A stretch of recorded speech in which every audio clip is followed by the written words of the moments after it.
Where'd you go? Maui. Fun time. Not last. Oh, early. Good evening. I'd like to welcome you to the Washougal City Council Workshop for Monday, April 11th, 2011. Jennifer, could you call the roll, please? Sure. Councilmember Shoemaker? Here. Councilmember Morris? Here. Councilmember Greenlee? Here. Councilmember Delavar? Councilmember Russell? Here. Councilmember McDaniel? Here. And Councilmember Costin. Here. Thank you. Do we have any comments as we get started from the public this evening? I checked out my water bill. We were talking about water bills last week. And apparently there is a senior discount for the, what am I trying to say? The sewer and the other one, the $9 one. There is no discount for water itself. And if it is possible, I would like you people to talk about that. $63 for one person for water seems, on the other hand, I'd be dead without it, so figure that. Thank you, Mrs. Terrell. I know Jim had that on his list. There he is, hiding in plain sight. Any other members of the public wishing to address the council? I'm going to wait until the council meeting next Monday, see what happens today as to what I have here to say. And if it isn't addressed today, I'll bring it up on the next council meeting. Okay, thanks, Harvey. Don? Hi. Well, I felt obligated to come because I wrote an editorial in the paper, and it's been one of my principles, if you're going to say something, you should say it directly to the people involved. And so I thought shouldn't take a couple minutes here. I attended the Washougal Council meeting on Monday, April 4th, 2011.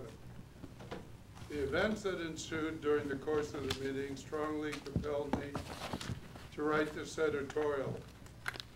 Although not everyone might have a complete background on the issues presented, I hope to generate more public interest in attending meetings and holding account to members responsible for their actions. Two council members had excused absences for this particular meeting, and it quickly became apparent that the majority of the members presented saw this meeting as an opportunity to push through their agenda in the absence of the aforementioned council members. In business, the standard protocol in case of absence is to provide a board of directors a proxy with or without instructions to ensure that the absence does not change the direction of events.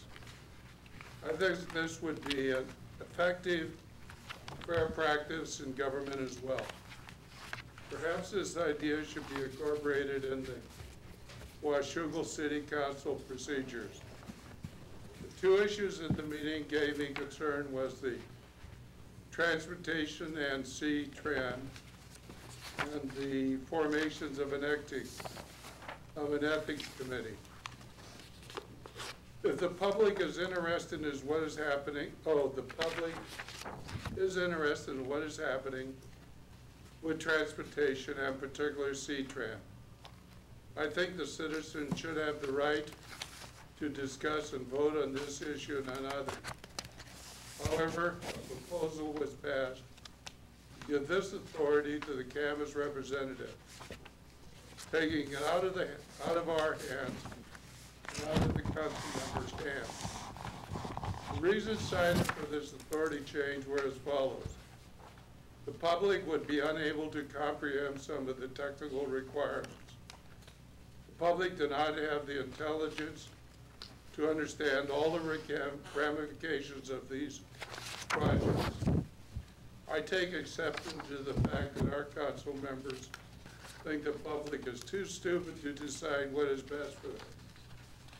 The specific member who said this is the same individual who said reducing East Street from 4 to 2 lanes would increase capacity.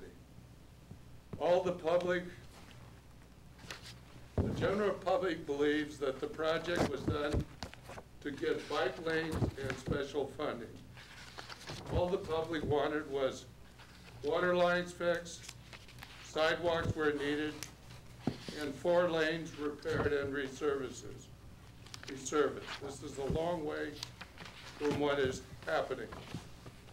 The formation of the Ethics Committee, and an attempt to sign members is what caused 2 council members to leave the meeting. I think the policy and ethics should be broad and general and not present loopholes for public officials to hide behind. It appears to me the council members want many technicalities so that unethical behavior cannot be brought to light. I think people in this position should know right from wrong or not be in the position at all. I encourage the public to attend council meetings and see the council members in action. You just might find yourself surprised at what you see. In closing, I'm very proud of the 2 council members that left the meeting. So, Thank you, Don. Mayor Gard? Any other members of the public wishing to address the council? Mr. Olson. Yeah, I changed my mind. After reading the Harvey Olson 3903 R Street, after reading the Columbian article of April 5th, subject being Washougal Council meeting held on April 4th, I have written some comments, none of which are directed towards any individual. I'm only using quotes and what was said in the paper to come to my ending comments, which are, using the logic of a Washougal City Council member quoted in the April 5th Columbian about being, quote, personally embarrassed for the city, end of quotes, because 2 council members walked out of the council meeting held on April 4th, leaving the council 1 member short to conduct city business. The same logic could have been used by any Wisconsin legislator when all of the Democrats walked out of chambers to prevent a vote concerning part of their budget. But none stated in any news reports that I read that they were personally embarrassed for their state because of what occurred. No city, county, state, or federal elected official should be embarrassed for themselves or anyone else because of the actions or words of other elected officials. I believe that the majority of citizens in the USA shrug off these events as political or personal posturing. The only ones that stir the pot are the ones commenting to or quoted by the media, which includes papers and/or TV. And then the newspapers or the media tries and sometimes succeeds in getting people riled up. My opinion, shared by several neighbors I've talked to, is that your job is to work only for the citizens of Washougal, not to promote your personal agenda or feelings or comments. Also, I would recommend that all 7 members be present whenever an issue of major concern is considered and or brought up for a vote, which would prevent another event like what happened on April 4th. So in retrospect, with waiting 2 more weeks to bring up the ethics issue when all 7 members would be present, have been more appropriate. Thank you for your time. Thank you, Harvey. Yep. Anyone else from the public wishing to address council? Okay. Seeing none, Jim Nelson, Martin Nelson and Company, revenue bond presentation. Good evening. Thank you, Mayor. Honored to be here. I'll stand up so people can see me. I'm known as a bond underwriter, financial consultant, and I've been working with the city on their water and sewer revenue bond. I have a presentation before you. Hopefully you all got copies. If not, I have a few extra copies here. It's okay to get one. Sure. Thank you. Oh, yeah. All council members received copies? I guess so. Oh, it's on the screen too. So just as a recap, if we turn to page 2, this revenue bond financing is for the purpose of various water system improvements, stormwater, and sewer improvements.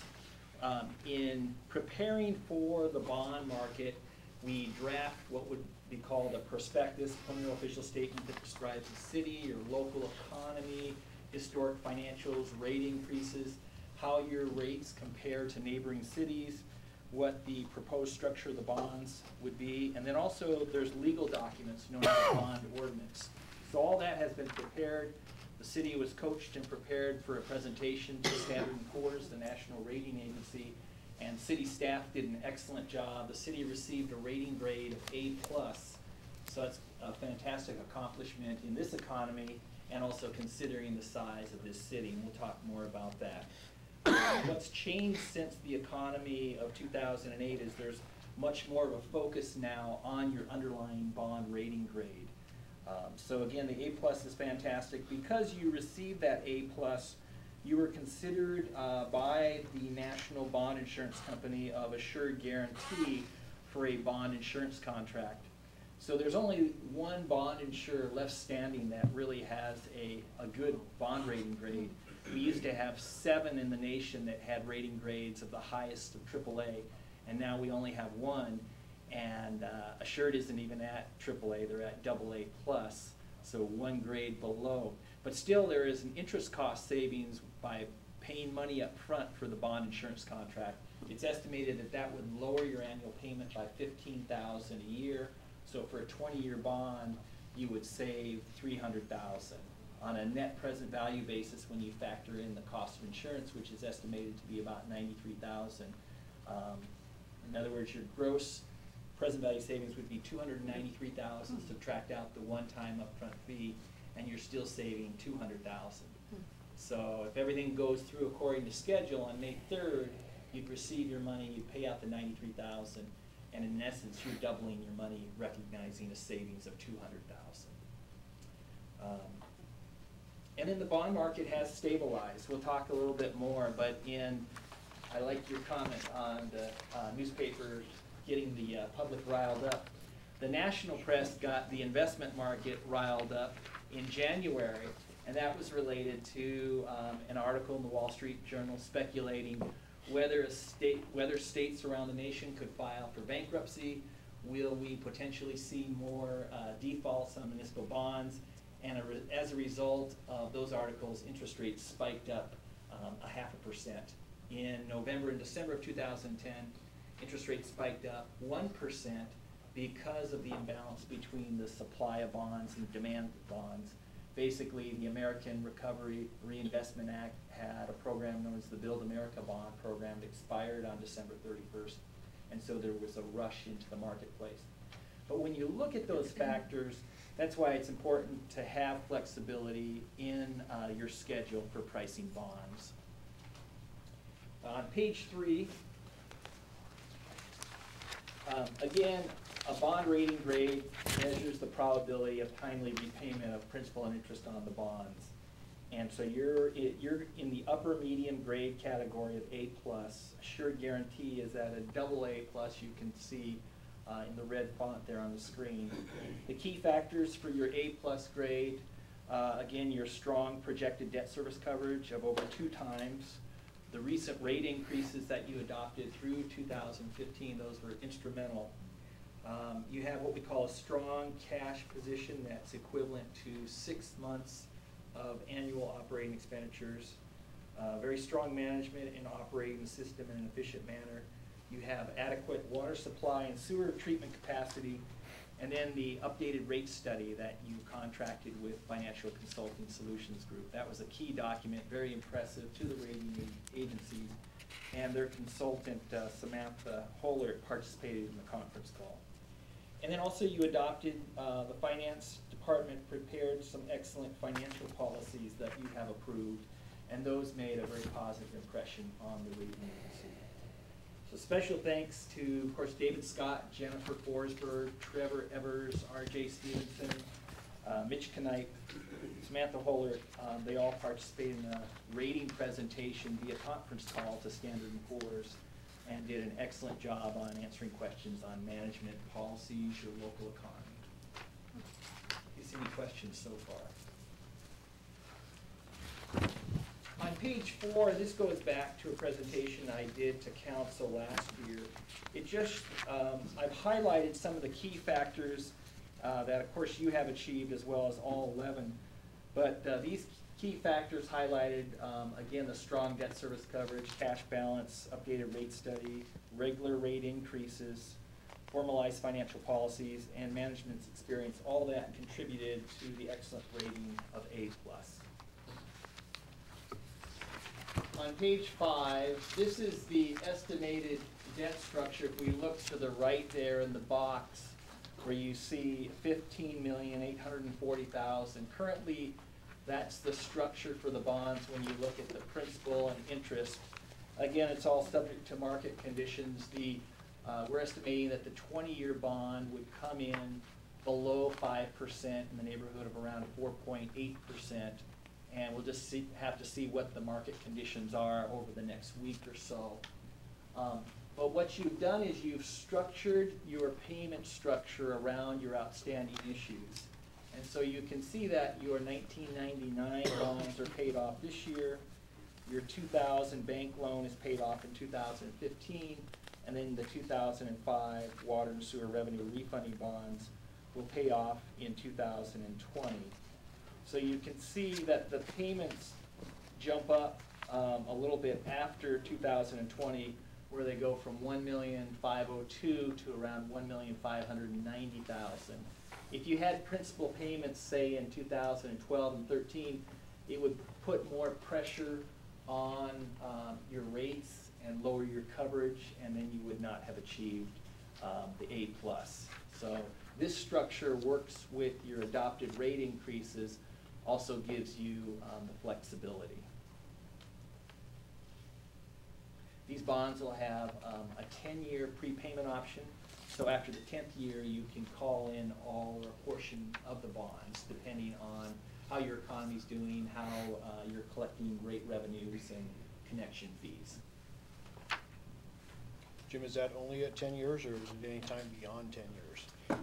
It's any time, so the call date will start on March 1st, 2021.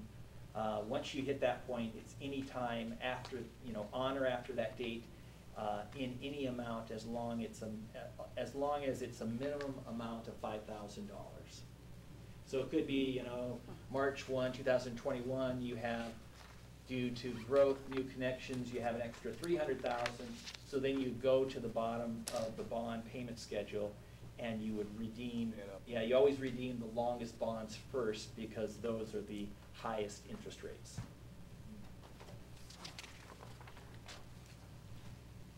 Page 6 shows how coverage is calculated, and I really simplified it, but bottom line is net revenue, net operating revenue, divided over what we call annual parity debt service or senior lien debt service. That's how you calculate the coverage. And you can see it's projected from 2011 through 2015 that your coverage will exceed 2 times or higher.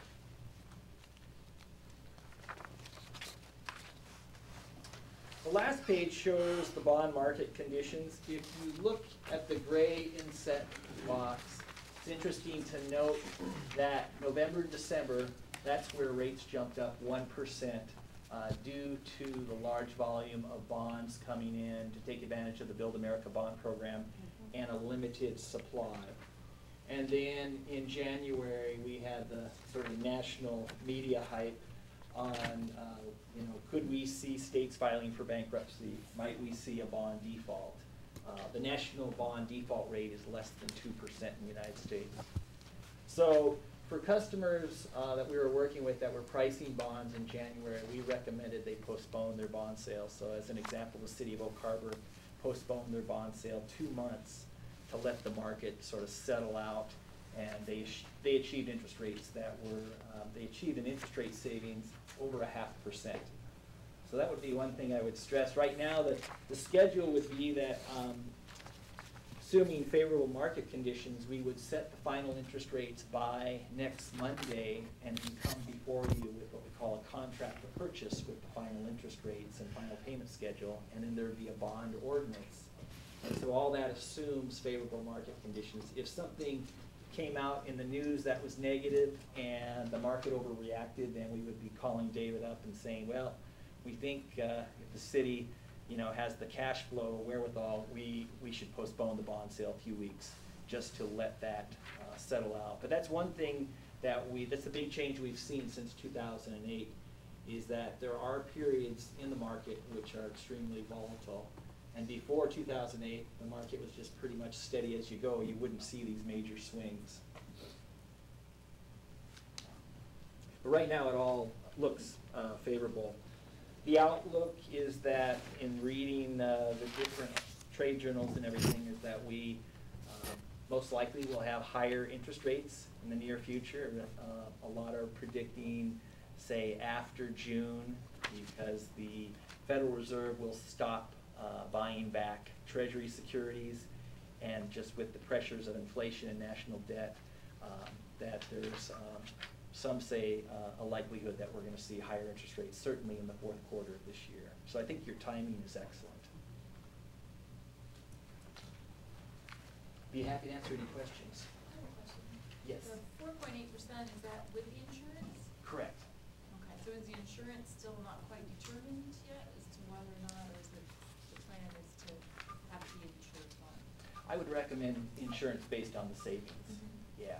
So the bond insurance contract is lowering the interest rate by 0.15%. So, these round numbers. So without insurance, it would be more like 5%. Yeah. And so, you're probably looking around 4.85% or so. Council questions, Jim? I do have one simple question. At the very end of your discussion, you talked a little bit about steps forward, so that would, you indicated that it could be as early as next week, that we would actually see a roll-up of the rates and the interest rates, and then that would be followed by a bond ordinance that would come before city council, is that correct? Yes, that would be for next Okay. Monday's council agenda. Okay, all right. And so at that point, then, the interest rates are set in stone, they're firm and final, but then there's some additional paperwork that has to be processed, and so then the actual money wouldn't be delivered to the city until May 3rd. Okay, But as far as, if you had a concern, oh gosh, what happens if the market changes between, say, April 18th and May 3rd, once we lock in those rates, then they're firm and final. okay, thank you. Jim, thank you very much. Yeah, thank you. I assume we'll see you next Monday. You will. Keep your fingers crossed on this market. And again, I want to commend staff. They all did a fantastic job. They were very well prepared, answered the questions, and Standard & Poor's was very impressed with the financial management and financial policies of the city. So, it's tremendous kudos to the city staff and tremendous kudos to council for going forward with the rate study and being proactive to adopt the future rate increases through 2015. It's another big change we've seen since 2008 is that the rating agencies are a lot more critical now when they analyze municipalities, and they like to see proactive management of utility systems instead of all of a sudden, sort of coming from behind the 8 ball. So when they see updated rate studies, when they see rate increases that are actively managed and adopted, then that makes a very positive impression in their mind. Good. Thank you for that feedback. Oh, yeah. Okay. Jim, you've got some authorizations for Angelo Park. Yes, thanks, Mayor Guard.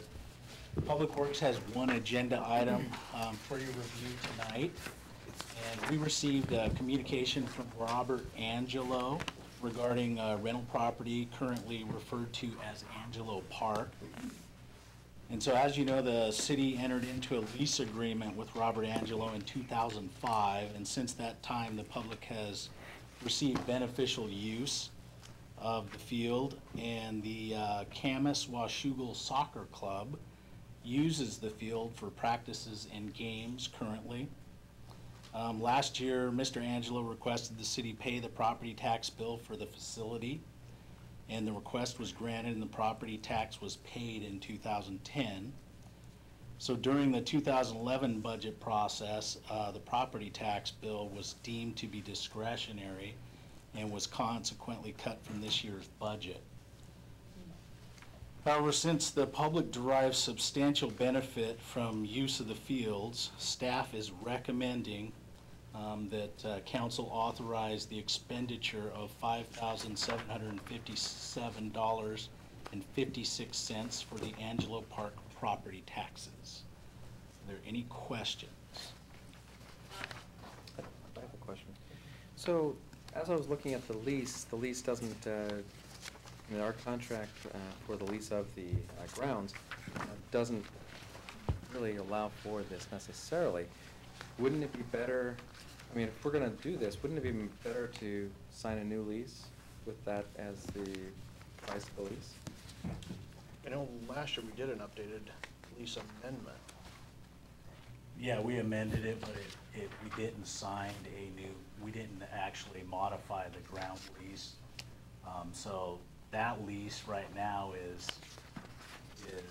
really inaccurate as it stands right now. But that's because that's the dollar amount, $1 per amount. So if we wanted to move forward in subsequent years, I think we would have to talk about that as far as paying the taxes. But right now it's a year-to-year basis.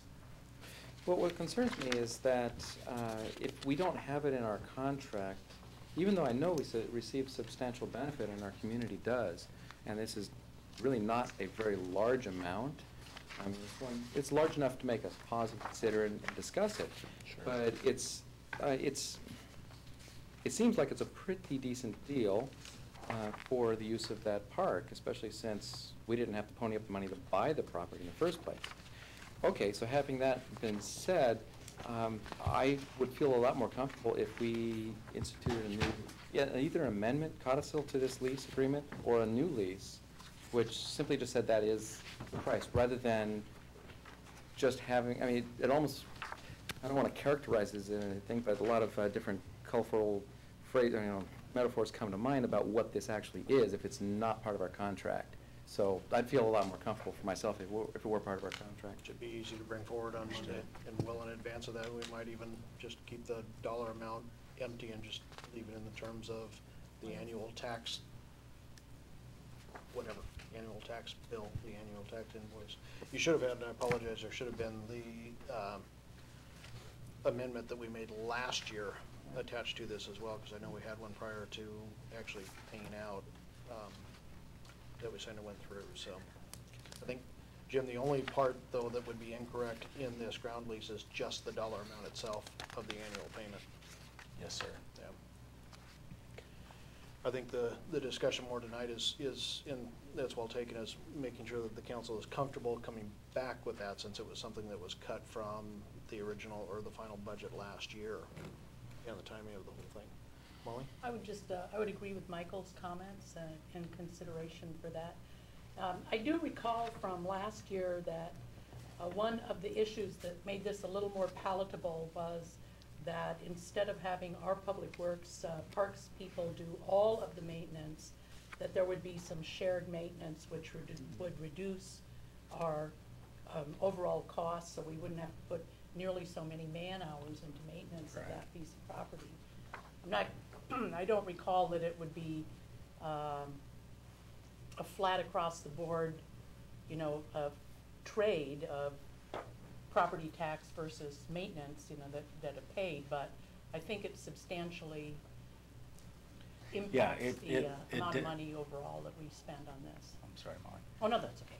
Yeah, it decreased our maintenance costs substantially, and it's what we do basically now is mow the perimeter of the field, and then the soccer club comes in and mows the rest of it, so it's helped us out as far as our maintenance costs, And it would time out there. seem, have there been any problems with that? I mean, it always looks well kept when I drive by, so. It's been working well. Sometimes the soccer club waits a little while, or waits a long time before they mow, and there's a lot of grass clippings left over, but it works pretty well. Okay.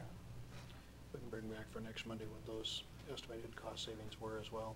Sir. That was more than what the tax payment was, I believe. Went from like 15,000 to 6. Mhm.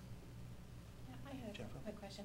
Is this the only privately owned park that the city leases in this manner, maybe other than the Johnson property? No, there are other Dog park. parks? Dog park. That's the Johnson property I'm thinking of. Stevenson property? So, is it Stevenson? That's right, Stevenson. Okay, so the Stevenson, are those the only two, the Angelo Stevenson? I'm not so. aware of any others. I think Others everything that, else is yeah, owned. the rest we own, yeah, That's that's what I correct. thought, okay, I'm just,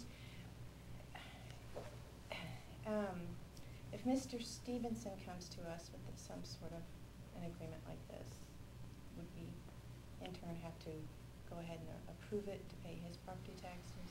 No, certainly at your discretion. Just concerned about precedent.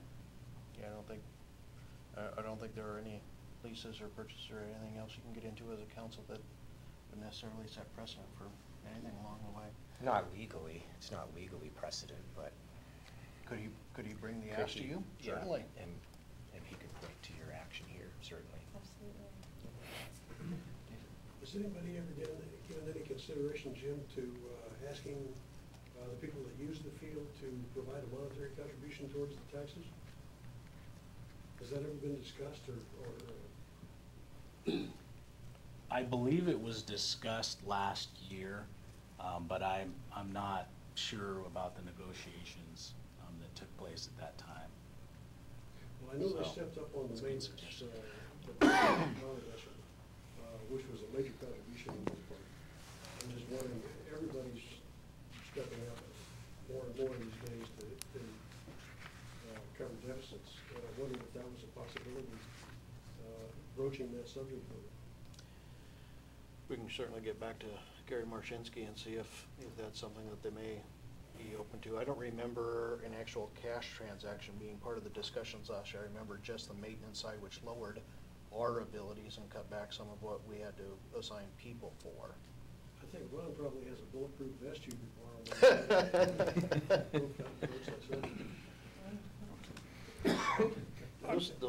Those help out from golf clubs, because I think that's about all Bob owns. Get your Tigers right. Well, I would be a little concerned that if the soccer club was paying for the field, that they would then have exclusive rights to a public facility, which I think is its own set of problems. At the moment, it is officially a city park, and unless there's a game there or an organized practice there, people could go and, for example, hit practice golf balls. If the soccer club is paying the rent on the park, I'm not sure that's still true. Is that true if they're just paying a contribution as opposed to the whole rent? don't know, we can run those scenarios past Don. I know we entered into the fringes of some of that discussion with the East County Little League folks last year, when we were going back and forth on the Exactly. timeline and the, you know, the whole maintenance of facilities and what we had dollars for, what the school district had dollars for, and that there was a vast disparity in there, which didn't seem to matter to anybody along the way, so. I know, but in those discussions, the offer had come from their side in concept of them paying towards some of the improvements of one of the Schmid fields, so. That notion of having the users pay really begs a broader question, which is, do we charge fees? What do we charge users of our park facilities? And we really don't. So there are other clubs, other leagues that use other facilities, and they sign up, you know. Jim, I'm sure has a pretty good feel for this. And from my standpoint, we can rely on his discretion whether or not this is an issue that he really needs to bring up. He knows the turf, he knows the people involved, he knows the staff he's got, how much time he's got. And I'm comfortable leaving that in his hands and saying, bring it up or don't bring it up, at your discretion, whatever you think. Okay. Other questions from council? Bring it back forward on Monday, updated, and drop some new language in there. If we could, go ahead and dust off what we actually approved last year and what the agreement was in there, and the dollar savings and comparisons would be good information to have in the council packets. Thank you. Jennifer, water sewer storm revenue bond ordinance. All right. So I wasn't planning on reading this ordinance as it's 50 bazillion, that's a technical term, 50 bazillion pages long.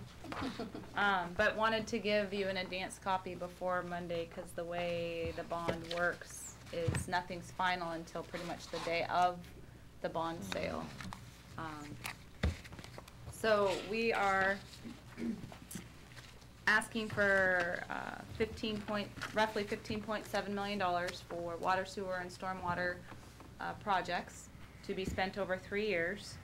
And the projects total roughly $14 million, and then the remaining amount is to set up the reserve fund that's required for the bond that is held here in a fund that we can earn interest off of, and then to pay the fees associated.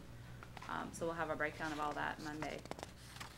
But basically, Jim will come and give a presentation again on Monday, talk about the rates, and then look for action to read the ordinance by title only and pass, post, and publish in the usual manner to authorize the sale of the bonds that support the projects that were included in the 5-year rate study.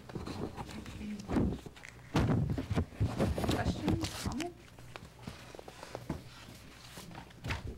Is it normal procedure to borrow the money to set up the reserve fund? That's how the bond issuances have worked in the past, yes, that's pretty standard. I think that gives us a lower, it all works into the financing structure of the interest rate and the terms. In future times, I might object. But it does worry me that we're actually borrowing money to set up a reserve fund. And if I had a better way out of it, I would propose it. Thank you. That's normal procedure for municipal bonds, for corporate bonds, for all kinds of things like that, is that you establish, you borrow the money and put it in an escrow account. That's pretty much standard procedure for any bonds that are marketed, with the exception, of course, of federal bonds, but corporate bonds, that's normal practice. I'm sure it is standard procedure. It doesn't seem to me to be very good fiscal management. Jim, do you recall what the farthest out project is that would be on this? For this issuance? Yeah, this is 2011, is what you pulled out, right, Jennifer, from all the projects in 2011? He's talking about the whole bond issuance, right? Yeah. So it's to be spent for all 2015. projects that we had in our plan for 11, 12, and 13. Okay, so it only goes through 13. Correct. We have But 3 with years the- to spend the money. so. With the bidding environment, if we need to, we can go into 2014 year projects to make sure that we spend it within that 3 years to get those projects going. And if that's the case, then that would lower, because we need to go out again in 3 years for another bond to cover those other projects. So that would More just out-year lower ones. that bond issuance. I guess my question would be, does it make sense at some point, given some of the bidding climate that we're still seeing, on potentially going earlier than 13 with those final projects, and to try and put those potentially in 12? If the money's going to be there Right. and sitting in an account that we're paying nominal interest on for some period of time in there before we institute it, and bring those forward quicker since the financing's already in place, still pick up lower bids potentially. And I think Just in not the, utilize some of the funds. In the case of there's some projects that are involved with the Public Works Trust Fund as well, that we'll be doing exactly that thing. We'll be maybe using those for Public Works Trust Fund, you know, hoping that that doesn't get swept into the general fund in the state, and then we'll be using, moving some of those other projects forward to be included with the bond, so. Other questions by council? Never knew it was so easy to borrow $15-16 million. Contract for fireworks. The hotel, that's not the official word, the Lodging Tax Advisory Committee met and has authorized the expenditure for the fireworks for the 4th of July show. So what we're looking for is to authorize the mayor to sign the attached contract for those authorized expenditures. And we have a listing of all of the fireworks that are going to be displayed. That's blown up, I don't know the proper term is for fireworks, but if you want to see what the show entails, we have a listing in finance. But again, it is budgeted and it was approved by the Lodging Tax Advisory Committee. So, all right, I understand that the $15,000, it comes out of that hotel motel tax, and that lodging tax has to be used for tourism, promoting types of events and whatnot, so it seems like a perfect fit for that.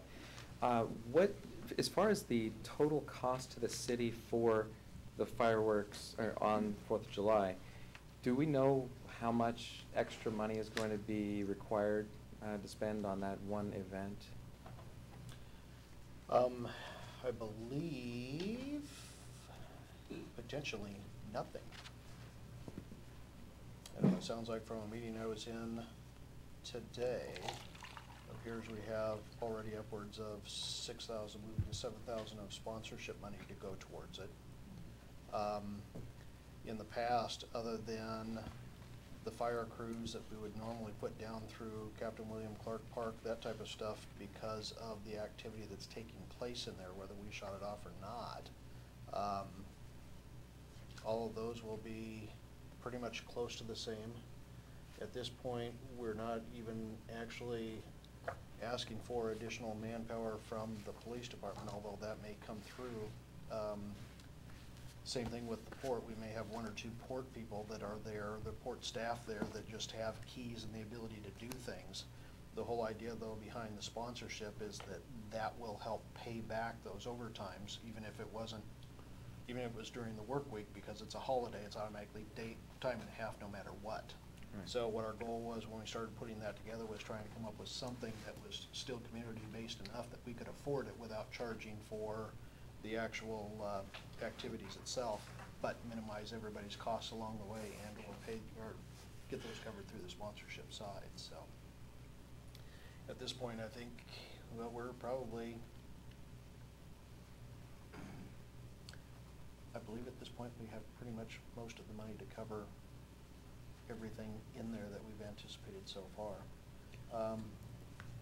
Probably the one piece that is the most unknown, because we don't have information back from them yet, is Department of Transportation on utilizing an engineer or one of our own people to activate the signal there at Second, outside the old Parker House, when the thing is over, in order to trip that stuff and be able to manually do that for half an hour, 45 minutes until the crowd's gone.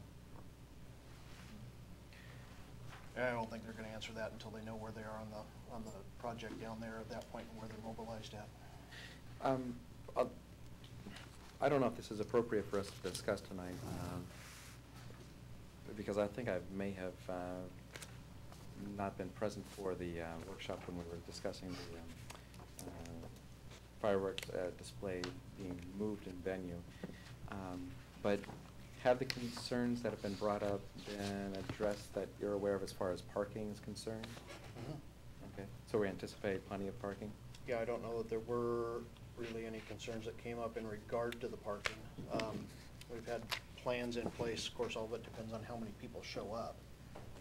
The worst case plan is utilizing the 15 acres that the port has on the east side Sixth Street, which they use for overflow trailer parking now, and utilizing a path through from the Hamilton property for people to be able to access. It was mentioned at the meeting today that they believed everything was taken care of with the Hamiltons in order to utilize their property to park on, which should give a good amount of property in there itself. I know Martha had raised the issue on if the, what cleanup and stuff the port had to do in there. Actually, the state's in there doing quite a bit of it now, because that's, if you see a lot of the vehicles that are down there on the Hamilton property now, nothing's happening with the mill. That's actually the ecology and cleanup efforts that are being used in conjunction with the Davy Crockett freighter downriver. That's where they're mobilizing out of, and they're anticipating to be finished by the mid of June. So all of that'll be cleaned out of there and everything else, but they've already basically swept clean, done all that type of stuff in there. So I think they estimated they have parking for about 600 cars in there. And then the Wesley Ford, I know, is being approached to do some handicap parking with the Boy Scouts and those type of things closer in, and yeah. I suspect that's more parking than was available at Captain Clark Park. Couldn't tell you, because I don't know how many businesses opened up their individual lots, or they were just used because they didn't have gates on them or any of that type of stuff down in that area. And we're activating some notification of businesses down there at the end of this month for a big Boy Scout camporee that's going to be in there that has a large influx of vehicles coming in just for the weekend. But we're making arrangements, and it looks like those are going to be fine with some of the businesses down there to legally use their properties for those overnight vehicles, so that they're down there and not taking up areas clear down here by the tunnel or anywhere else. There's a lot of surface parking out there, it's just not public. Right.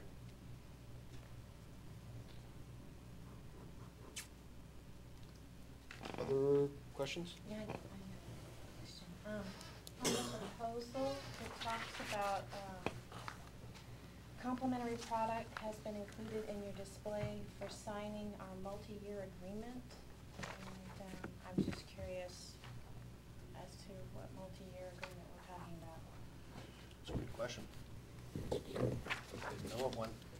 Everything's always been on a year-to-year that I've seen with the Goveys. Stock, whatever. It's possible that everyone gets one that looks like this, but it's towards the bottom. I see that, but I don't see that this is multi-year. Well, no, I don't think that that's what our intention is. We'll go year to year, is that correct? Correct. Okay. Also, on the back of that agreement, talks about interest we'd have to pay if we're 30 days past due, and of course we don't pay interest on being past due or any past due fees. We always try and make that clear as a city we don't pay those sorts of fees, so might want to talk to them about that. Because I know we have a delay in, getting checks out and that sort of thing. With the dates in here, we should be able to pay them. So it's basically net 30, I'm guessing that's what they're talking about, okay. So that shouldn't be a problem? Correct. Okay, great.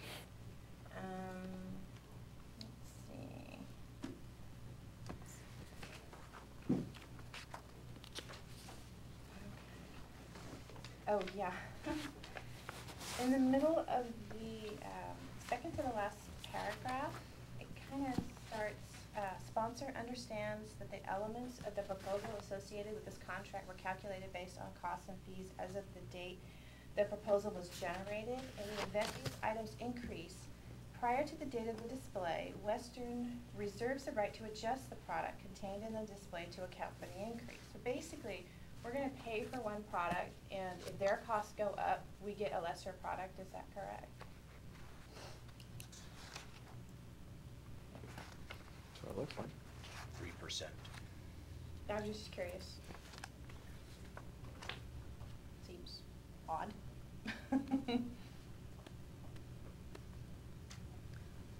I don't have the answer to that. That's how it reads. Okay. I'm not sure if that's the industry standard for fireworks. I'm not sure. I have no idea. It's out of my area, but. Let's give a call over to Yeah. Bob or Heather and just check on those before Monday. I That and the will. multi-year both, to make sure that they don't have something in there that was for somebody else's contract that doesn't pertain to ours.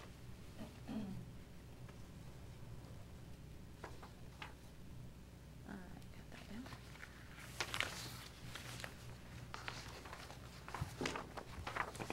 Any other questions?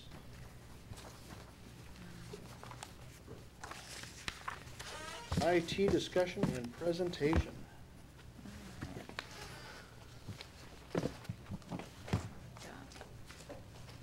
Handouts.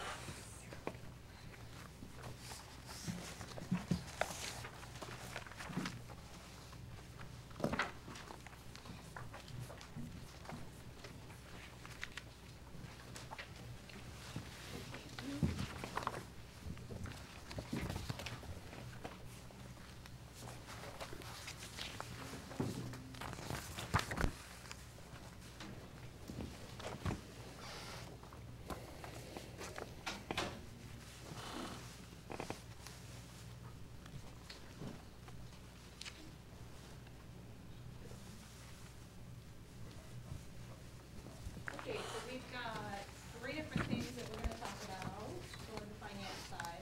The IT contract, I just wanted to have a discussion. I know, last year, we brought forth the contract with, IT Professionals Northwest, with the understanding that we would come back and do an RFP or this year. And so what we wanted to talk about today is we've actually gotten a 2-year proposal from IT Professionals Northwest, our current company. They're enhancing the level of service for 2 more years, or offering to enhance the service for 2 more years at the same price for those 2 years.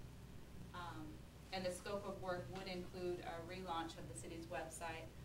We've talked to them about the functionality of it, the look of it, and they've actually already started some draft ideas on what they could do to make it look better, function better, and those sorts of things. And they've also offered to hire a company to assist with that, included, correct me if I'm wrong, included in the contract price. So what we wanted to ask you is if you would be okay with us bringing forward that contract for another 2 years with this company without going out for an RFP. The benefits of that, we have excellent customer service. We've had some issues the past couple months with server crashes, lightning strikes, shutting stuff down, telephone system went down. These folks come when we call, they're here until it's fixed. It's amazing the customer service level that we've had. This would also save staff time and the disruption in RFP. We've got the budget to work on. We've got the E Street projects with 8 funding sources to track. On a personal note, RJ's wife is going to be having a little one pretty soon, and so he's going to be out for a while, so I'll be down a person in finance. So having to retrain a new IT person potentially would be very difficult. They are very knowledgeable of our software, all the different software needs of the different departments with what the police department has, the fire department has, what we have here in finance. And again, they're very responsive to getting us back on track as quick as possible. I think having the same price on 2 more years is a great deal.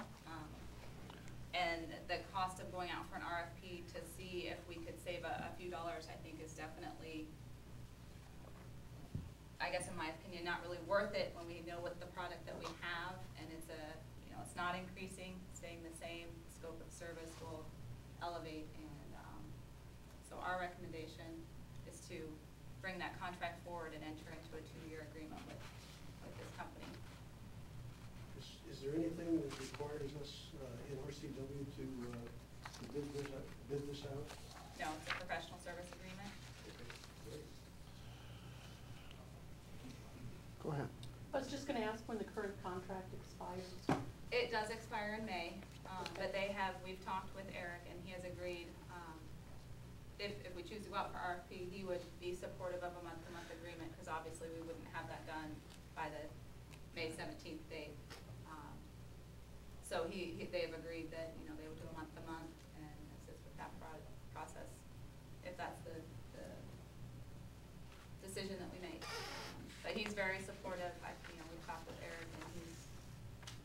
understands we need to do what we need to do. So they've been very supportive, I guess is what I'm gonna say. I don't have nearly as much experience with IT professionals Northwest as you do, but I agree, my experience has been that they provide exceptional customer service, that they are instantaneous in their response, and they stay until it's fixed, which puts them in the top drawer. My only concern, the only weakness that I see with them is in fact in the website. And it's not technical issues, well, one of them is, as much as it is design. And being kind of an IT geek in a previous life myself, my experience is that IT geeks are not very good with design. So that's a concern. And the other thing that I would really want to see on the technical side of the website is that when it comes time to put a notice on there for a mustard garlic pull, that we don't have to go to IT to get that done. It can be done by our normal City Hall staff. And those concerns were all discussed with Eric, and again, he's very supportive. He realizes his weakness in the actual design side and has stated that he will hire a company that has that expertise to assist in the relaunch of our website. And there are different departments that already have that back entry to the website, so that is available to staff. We just haven't gotten folks up to speed yet, but those are all items that are very, very important, and we have discussed those with them already. Great, thank you. One of the things we had discussed in a prior conversation was making the domain easier, like a washougal.gov or washougal.wa.gov, something that would be easy for people to remember, because right now it's pretty difficult to kind of off the top of the head repeat it. So is that something that can be thrown into the scope of work as far as doing that? And can we also get that then switched over the domain, but also the emails to reflect that domain change as well? We currently own several different websites. And the one that it defaults to, even if you type in washougal.biz, it defaults to cityofwashougal.us. So that's what we can start telling everybody, cityofwashougal.us. The .wa.gov emails or websites are governed by the feds, and there's a $250, I believe, annual fee for those. So it's just a matter of deciding which ones we want to purchase and maintain. But we can link them all together to where if you type in washougal.biz, it triggers to this site. You know, it'll take everybody to our main site. So you're saying $250 per Address. domain name? Mm-hmm. So that's not much. So $250 to have washougal.gov. It just depends on how many we want. Yeah. .biz probably costs us 15. Right. That's the. Through that. But no, actually, what's it's that? $21.95 a month. I guess it's more Because we're- making it official and making it professional. It's the same. Yeah. Would be a washougal.gov, I would think. We've been working on that and creating a list, and is going to bring that forward. So there's some other topics that we want to discuss too, as to uniforming all the council members and having the same information under each one. So those are all different design concepts that we're currently working on. Get all of our departments under the same address systems. Oh, sorry, Chief. So, by the way, is there a standard as far as cities are concerned? Because I think that ci.wad. Whatever it is that we have, is that the standard format that you would expect to find for other cities as well? That was the intent behind it originally. Different cities have kind of branched off. I think Vancouver went back to cityofvancouver.us, City of Battleground to City of BG. So it started that way a few years ago, and I remember when I was auditing, CO was county, so you could just go co.calitz.wa.us or .gov or whatever acronym was on the end. and the same with cities, but they've kind of diverted back now to where, kind of going with that familiarity of Yeah. folks will Google. And just another word, that style is common in Washington. It is not common on a nationwide basis. Yeah, I threw out to the staff and asked them to, the senior staff to come up with, given what we had and what wasn't under private ownership. Yeah, we'll sell it to you for $5,000, because somebody went out and took them years ago, to come up with something that was standard, but see about, you know, still continuing some of ours for a year or 2 years, just so that people could ease into them. Of course, council came back, or staff came back with probably a better answer to that too, of why don't we just cause people to learn the new one instead of having all these out there, so. For me, it's the same thing, it's whatever is more common for folks and what is easier for them to find is all those type of things for us to find ourselves. When you said per domain name, now there's the main domain where you type in, you know, if we end up with, say, like washougal.gov, if we type that in and that domain name and then all of the things that go after it, whether it's this page, that page, the onto this menu or that menu, that's all just one $250 charge per year, right? Okay, so if we switched over the domain name, it would basically just be the $250 per year for that one domain name, and we don't maintain any other domains. Yeah, we do. We have about 5 or 6 currently. Oh, just to, as placeholders? I think they've just been used in the past and we've kept them and we change okay. our mind on which one we want to be the official one. I And so see. they've kind of been, they're all interlinked to the city of Washougal.us right now. Okay. And I think we just put them on the bumpers of the new cars. Police cars. We're just the official one. So that's a That's great how we choice. got to that one, huh? Is there a printer in the room? Oh. In my defense. Other questions on the IT contract itself, not getting into all the nitty-gritty, that type of stuff? I know there was some discussion last year because of the dollar amount, bringing it back and putting it out to RFQ. And I think it speaks volumes that IT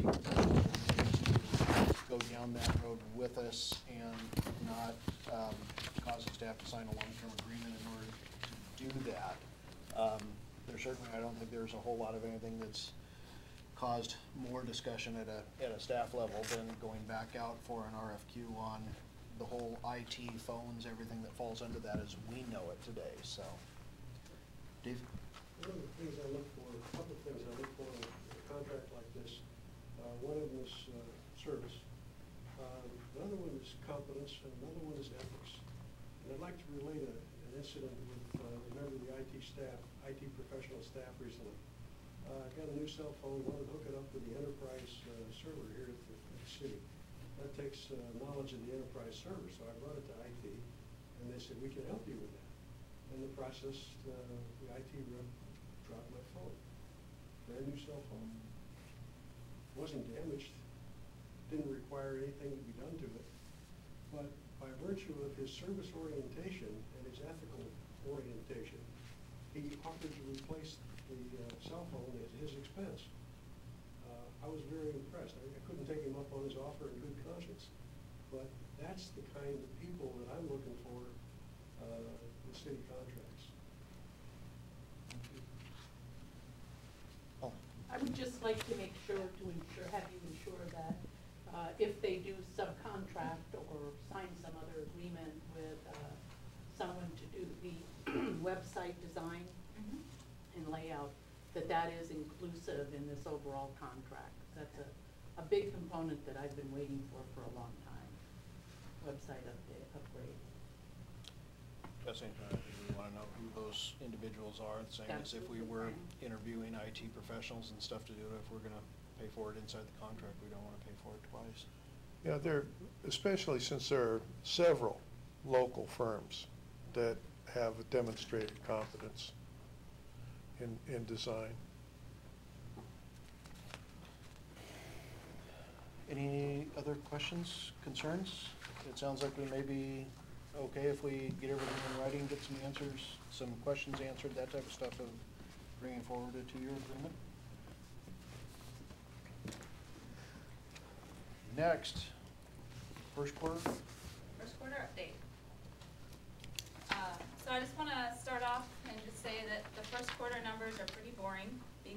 property tax revenue doesn't come in until the end of April, and so you can't really compare apples to apples with expenditures, because obviously there's a lot of first quarter expenditures such as insurance and those types of things that have to go out in January before the revenue comes in.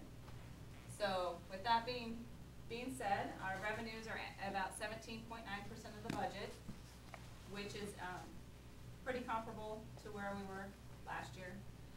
Here's the high-level overview that I'm sure everyone can read very well. But bottom line is we're tracking last year.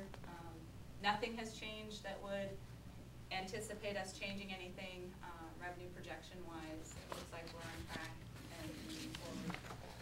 Some, I guess, items to note is community development is doing pretty good, and the building and planning fees are at 50%, I think.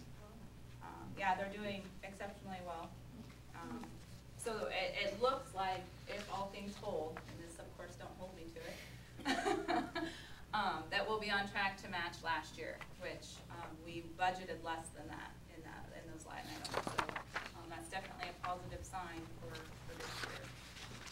A year that wasn't starting out looking very well. So again, we're tracking, nothing new. Expenditures, same line.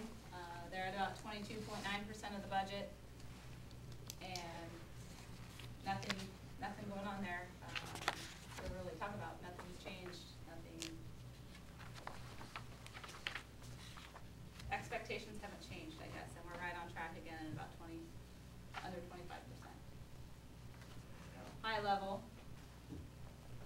by department. Wasn't planning on going line item by line item, but if you have any questions. And then this one is really easy to see.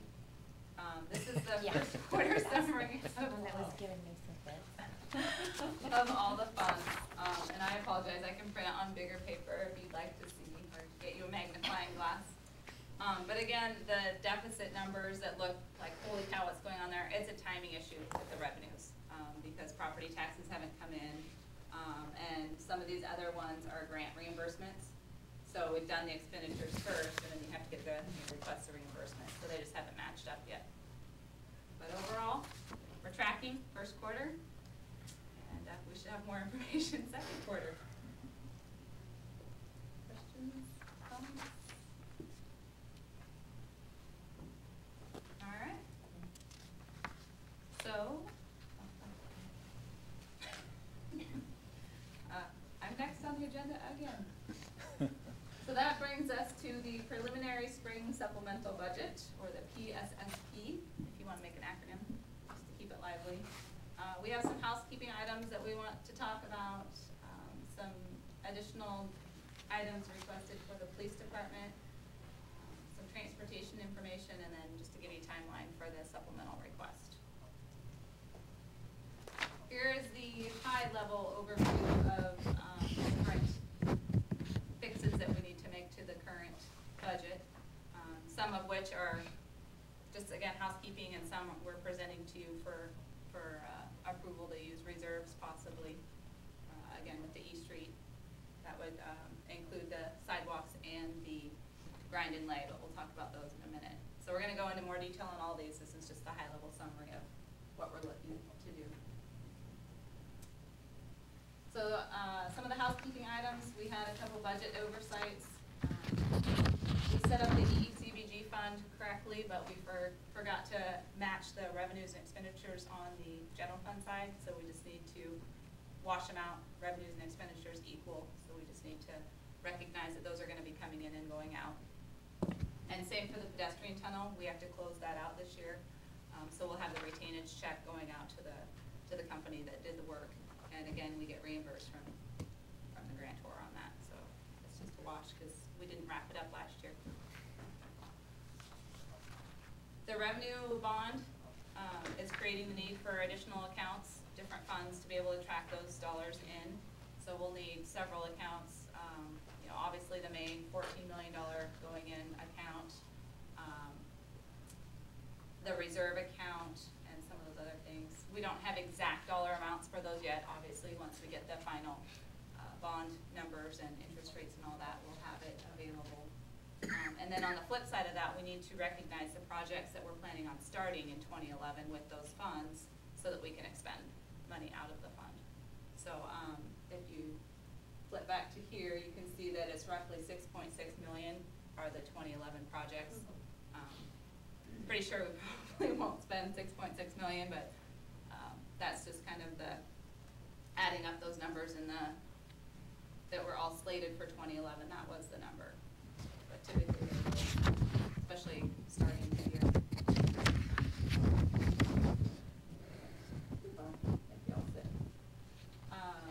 We have the need for a fire impact fee account. There are restricted revenues that we get when the good news is we spent them all on the fire truck, so we don't need to do any expense type budget here. It's just classifying them as a restricted fund for the fees that are coming in this year, which we have budgeted at, I believe, about $4,600. So it's not huge amounts of money, but we do need to keep them isolated for their intended purpose. And then as we discussed, the Angelo Fields were not a budgeted item, so that would come out of reserves, so that would be included at your discretion, of course. Any questions on the housekeeping items? All right, so the police department, in looking over their budget, we had a couple requests that we'd like to put before you for your consideration. Again, these are not budgeted items, but they have the need for an asset tracking system, and actually this is something that I've been looking into for the city as a whole, and this is a system that they've got for their evidence, and it would tie in very nicely for their department. So I was thinking that this would be a good case for them to try first to see how it works, since they've already got the file on Q system and it would all mesh, and then I could play with it to see how it would work with the city as a whole. They already know that it's going to fit their needs, which is great, so it's not like a wasted purchase or anything. But it's going to replace a current system that I don't know how long it's been since it's had tech support.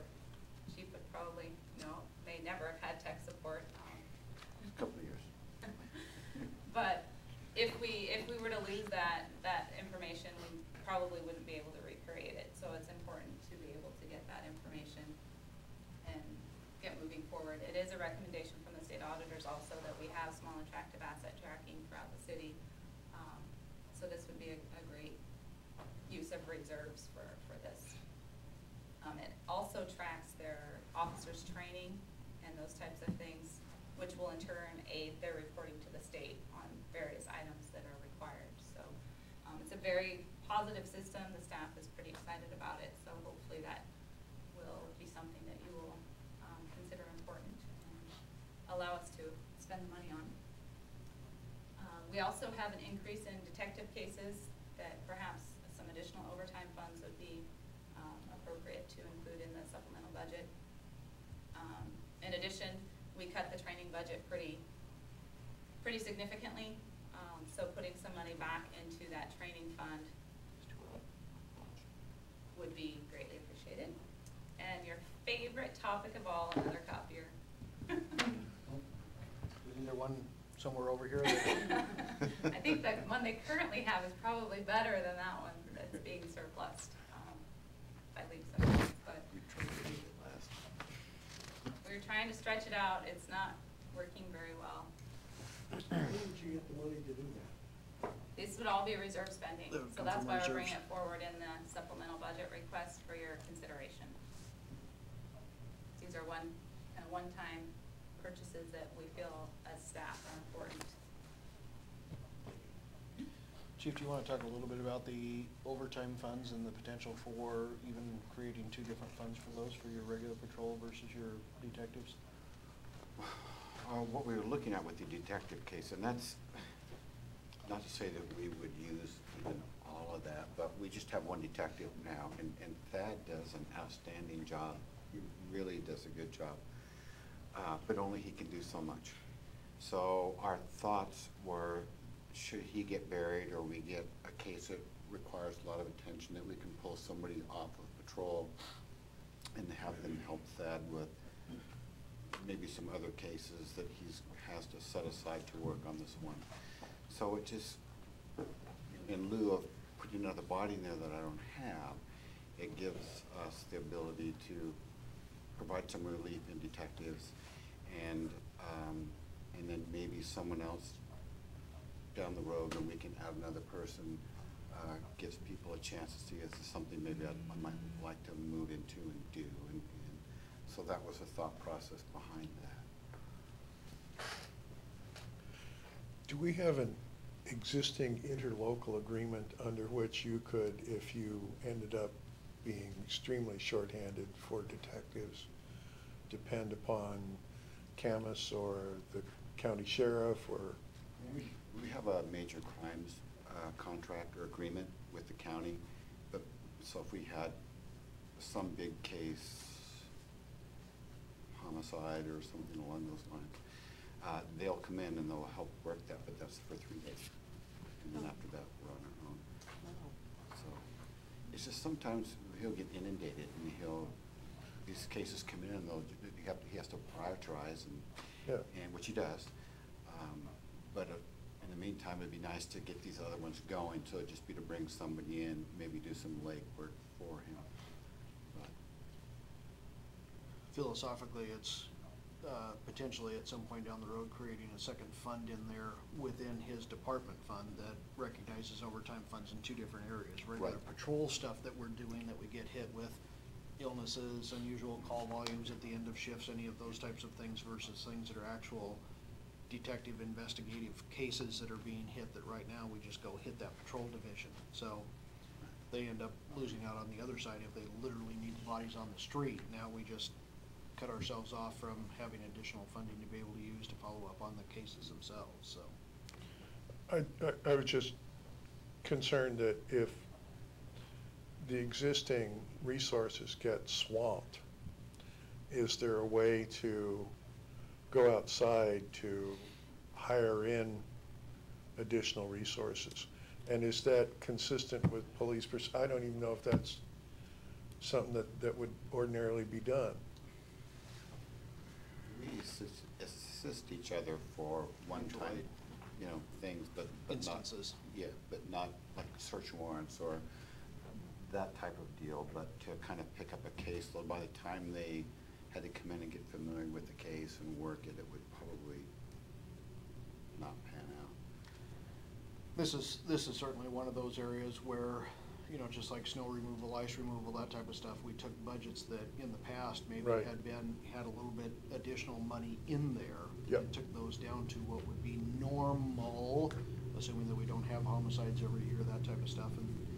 And in doing that said, but if we have instances come up, we will likely be coming back to you to let you know that out of the ordinary. No, that's understood. I was just.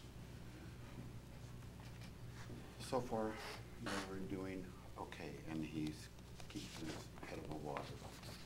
Just like Mary was saying, should he run into something, I have to put overtime, it pulls out of patrol, which this would just be dedicated just for that, so it's not used, or use a portion of it, but it's only for detective.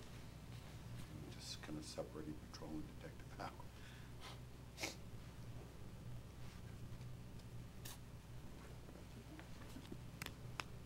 And that would be one of the benefits, I forgot to mention with the asset tracking, that would ease staff time as well, because it would be an easier system where you have to recreate.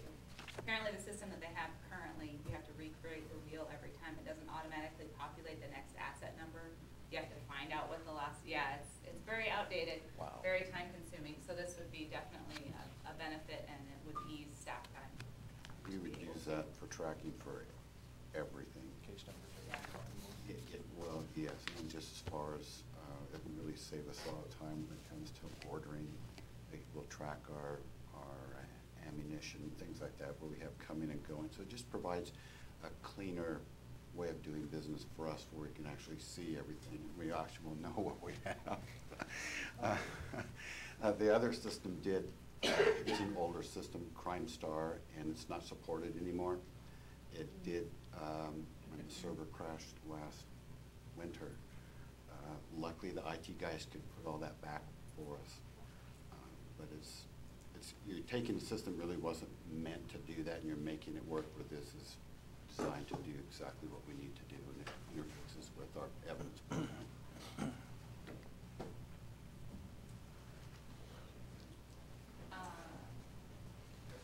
The EMS fund, 125, which is the restricted fund, we're in discussions. We just want to give you an update in discussions with Cameron, which I'm sure you're well aware because it's been talked about everywhere. And we have a joint meeting scheduled on April 18th where we'll be presenting information, leaving the city, not me necessarily. We'll be presenting the information and the potential budget impact in that fund. So just wanted to keep you updated that there will be more information coming. We just don't have it tonight. This follows on to, in our initial budget request from the administration late last year, there was $150,000 for transfer to Camas to shore up the collective EMS system. Council asked us to do some additional work on that, and we've been doing that. And so on Monday, we'll report out what that is. But the level of expenditure is on the same order as the 150, except it's recrafted in a much more comprehensive way and entails a number of different things. And we won't get into the details now, so in fairness to Camus's council, we'll share that all together next week. But it would be part of the supplemental budget in terms of appropriation in Fund 125. Brings us to the transportation planning. One of the items that was not budgeted for this year is the Highway 14 conceptual redesign for 27th Street. I'm looking at Jim. Sure, yes, yes. 27th Street extension, I think we mentioned a number of times. This is basically following up on council's direction to take a different look at the remaining phase of Highway 14 toward the east. And as we discussed at the time, it would require us to get into some concept design. There are some costs associated with that. We have a partner in the port, and we have some estimates. We'll be getting those finalized before we come back to you with the final supplemental budget. But it's in this ballpark. We haven't nailed that down completely, how the partnership will work and what pieces and parts would be in the overall. But this would keep us moving on Highway 14. Brings us to East Street, the pavement enhancements that we've talked about. Are estimated at a cost of $59,500. That would be to do the grind in length versus just the micro seal. That's correct. We taught public works. So that again would be a use of reserves, a very, very good use of reserves. And then the south side sidewalks we wanted to bring before you as well.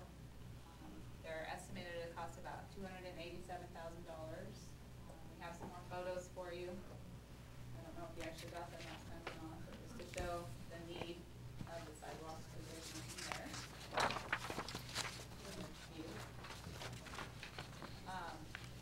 So there, we asked the engineer for some different options to try to bring costs down. What can we do to provide some sort of sidewalk? Because our standards currently require full sidewalks on both sides, but for cost analysis, they were value engineered out on the south side. So we're trying to put some functionality in for the citizens on the south side without having the full cost of full sidewalks, curb and gutter and all that along the south side, as that was not part of the original. It was, again, value engineered out. So the preferred option that staff is bringing forward is to construct 5-foot concrete sidewalks in all areas where there's no current hard surface, so where there's grass or the muddy path that people walk down on that side. And again, that cost is $287,000. We did look at some alternate options to try to save cost again with doing asphalt in those areas, which has a lower useful life of 8 to 10 years versus the 20+ years for concrete. And unfortunately, the savings weren't substantial, as you can see. There's not a very big difference. So again, this is something we're bringing forward for your consideration.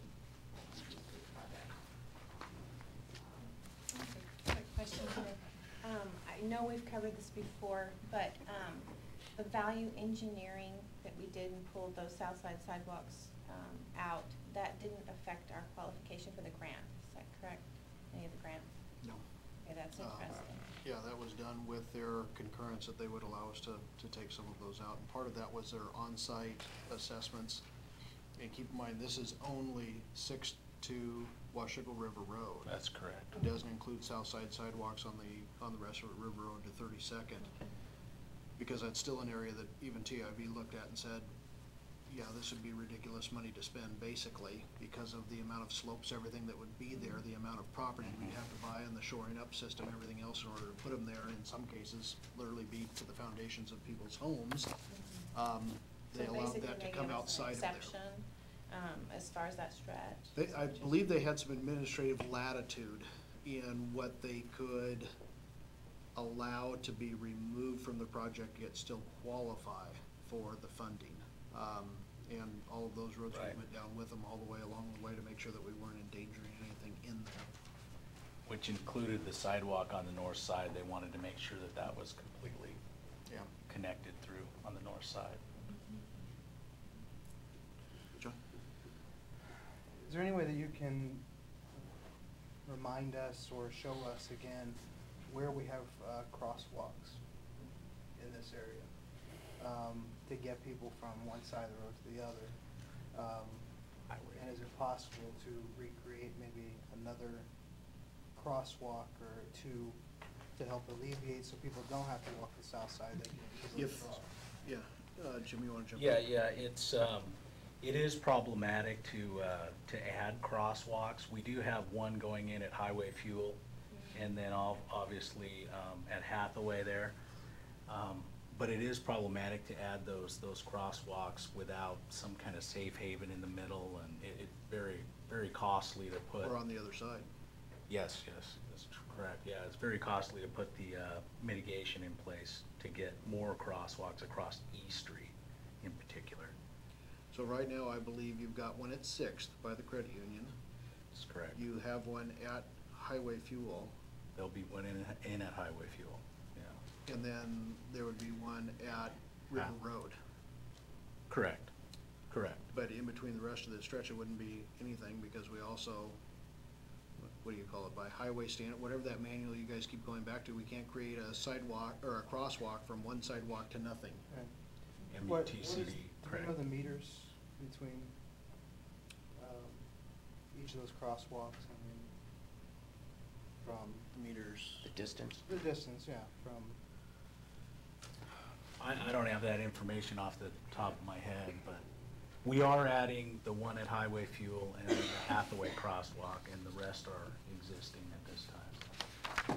But we can, I think doesn't give you anything exact. We were figuring that the original water line replacement we were talking about from Washougal River Road to basically Highway Fuel was 500 feet.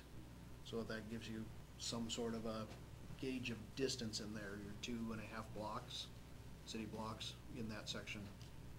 So you're probably. this is a 2.5, it's a 2-mile corridor through there, so. Yeah. But from Washougal River Road to 6th is. Yeah, it should be around a mile, In that stretch. close to a mile. That stretch from 6th to 32nd, do we know how many people approximately that would be servicing to put sidewalks on that side, on that south side? We wouldn't put Head them to count. 32nd, so it would only I'm count sorry, from, to, Washougal to River River Road. I don't have the Head- pedestrian counts, but It's I in can the- get it's in the those for file. you. Yeah, it's in the file. But we're probably safe to say it's not a lot. Well, I couldn't think it's a lot because you don't have anything there for them to experience today. Yeah. Other than having the C-Tran stops over on that side, you don't have anything that's real attractive for anybody to even try and walk out there because you'd stumble. When you really don't have anybody living there except for down at the trailer court, and they're close enough to the credit union that they could walk up that way, correct? Just depends on where the bus is that they're trying to get to for the bus stops. You know, the area just there to the east side of where Tom Anderson lives, past Herman's, all that area, you know, we've got a bus stop that leads up to there that right now there's, I think at best it shows a little bit of a path going through there, and then, we own a considerable amount of that property going down to, is it Silver Star Computers? It's there. That's correct. So you've got some pretty good stretches in there. Now, this doesn't take into account, though, going back through and doing highway fuel in those areas where there is some sort of impervious surface now that isn't crumbling so bad that it's gonna be more of a liability. That's right, So yeah. On the north side, where we've literally taken out sidewalks to get to the 5 foot wide that were the standard that we had to meet everything else, on this side, we would basically be going in and doing those areas where nothing exists today to try and get something in there in order to create that pathway. Correct. I have a question, being the optimist. So if a business wanted to come in and put a new business in one of those areas that's currently vacant, and we had no sidewalks, would not they be required to put in sidewalks themselves? Correct. Likely. That's correct. They'd have to meet our improvement standards. And then this cost for the south side sidewalks, $287,000, would all come out of Reserves. That's a pretty healthy chunk of change. Yeah, we couldn't get Yes. any TIB assistance with that because it's beyond the scope of a change order. But the engineer Wallace did a good job of getting that number down below 300,000, which was a magic number for how we would bid it. It can go off a small works roster at 300,000 or less than 300,000. Yeah. Yeah, These are- so, I'm sorry, Dave. I was just gonna say, when we get through, this was the last piece of that, we'll put the slide back up that shows you everything, because that's one thing we wanna make sure that the full scope of what the supplemental could be is in front of you, but this is a fundamental question about the appropriate use of your reserves in terms of timing and priorities. And it's, not an easy conversation. And I had an update on the TIB with respect to the pavement, but maybe I'll wait on that if there was more conversation about the sidewalks since we were on those. Can you give us a thumbnail sketch of what our reserves consist of beyond the 1.75 million we're required to keep for cash flow and state reserve levels? The fund balance, unrestricted, it's all together, but the unrestricted is 1 point. We had roughly 1.8.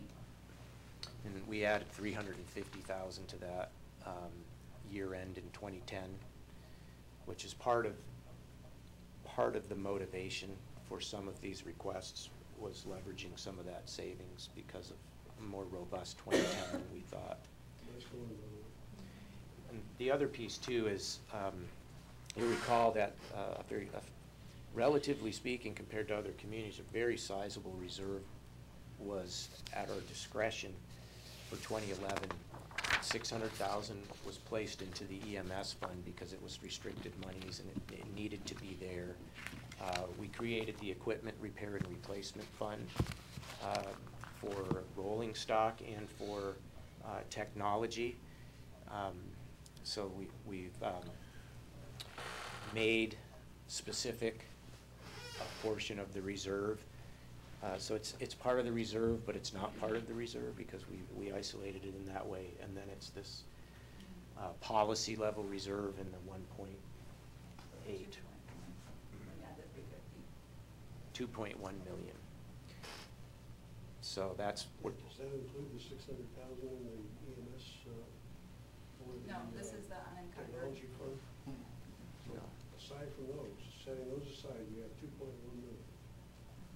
And that does not include the 1.75 million? No. We're in better shape than I thought we were. Jim? Yeah, just one last thing on the south side sidewalk. We did whittle it down quite a bit. Originally, we were talking about access management, replacing curb and gutter, but it just didn't fit into the scheduling of the project, so we whittled it down to this price that you have here, just doing the sidewalk in places where it doesn't exist, because we'd have to go back in and possibly cut the road at a later date, so we didn't want to do that. But that's all I had to say, is that you know, we don't want to have to go in. We want to take advantage of the mobilization of West Tech Construction and get it done now. I think in the future, I think pedestrian trips will increase along that corridor, you know, especially with our downtown area and the pedestrian tunnel. So we think it's important to get that in now. And Jim, remind me, the 287,000 does not assume that West Tech is doing the work, though. That's correct. That's assuming that we go out for full bid, which we would be doing. That's correct. However, you know, we assume that West Tech will bid on it. Right. And they are mobilized, so we assume that we will realize those mobilization savings. But those aren't in this number. No, no. This These is are- just This is pure- an estimate. This is an engineer's estimate of what. That's correct. That amount of sidewalk should And cost. we're obviously hoping that the bids would come in lower than that. We'd go off the small works roster. And I had an update on the pavement management portion. As you recall, the proposal would be to spend roughly $60,000 of our general fund reserve, but that's leveraging 490 or 480,000, roughly $500,000 from the TIB. We don't have final formal approval, but I was able to talk to the director today. He's the new director, and Thursday I'll be meeting with staff to what we believe will be to consummate that. Basically what he told me today is they're willing to leverage into the project things that were engineered out, provided that the amount doesn't exceed what was originally granted and is covered by what we turned back. Just because he's new in his role, there's been many priorities, and so he hasn't had the chance to sit down with the staff that we talked to for them to inform him that that is the case. We're confident, based on Jim and Trevor's conversations with TIB staff, that the amount that we're requesting from them is within that parameter. And so we should, by the end of the week, have that, unless we're missing something. But John from the staff there at TIB told us that that was within that. So we're feeling very, very confident, but we don't have it delivered yet. But the request, you know, would be for the 60. And maybe, Jen, if you could go back to the chart, okay. This is the revenue and expenditure side of what could be a supplemental budget next month.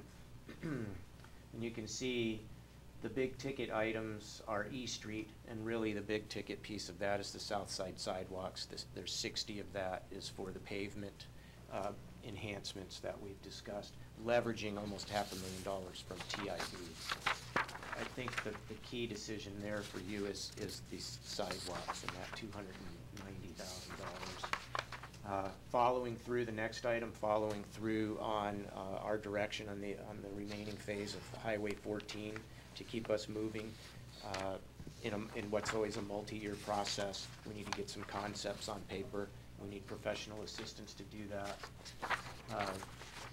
Chief was very aggressive in the next line. Chief was very aggressive, as I think everyone was, in budget trimming over the past period of time, and really too aggressive in a couple areas like training, overtime potentially, and then wanting to pilot the asset tracking system culminates in that appropriation, and then copiers gone belly up for us, so we need that.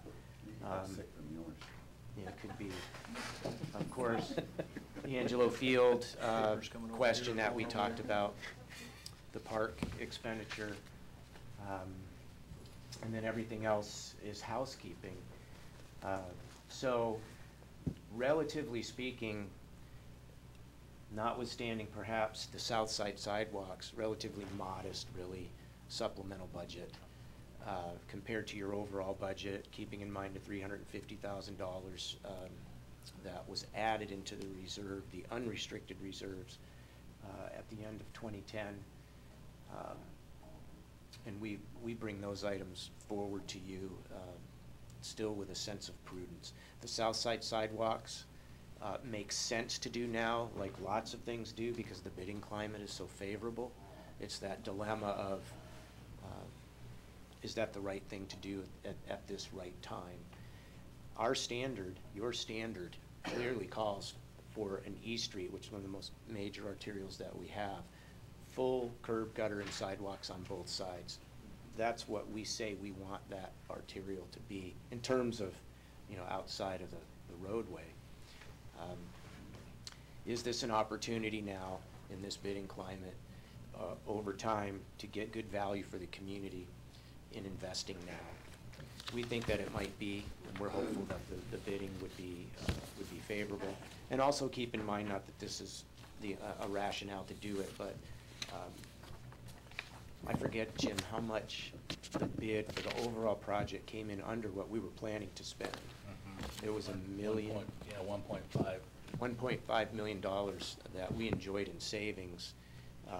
That doesn't mean we should just go off and spend that $1.5 million by any means, but it is some context for where our budget would have been had the bid come in closer to the engineer's estimate, and perhaps in partial justification for the investment in the south side sidewalks. And then way toward the end, we probably don't need to go to the slide, but it's on your handout on sheet 13. Once we kind of finalize everything, we would come back to you on the 9th in work session again, so you could have the numbers finalized. You would have had a chance to ponder this yourselves, and then we would bring a supplemental budget to you for your deliberation and action on the 16th at your regular meeting. So there's still some time. So we're talking about $350,000 supplemental request? No,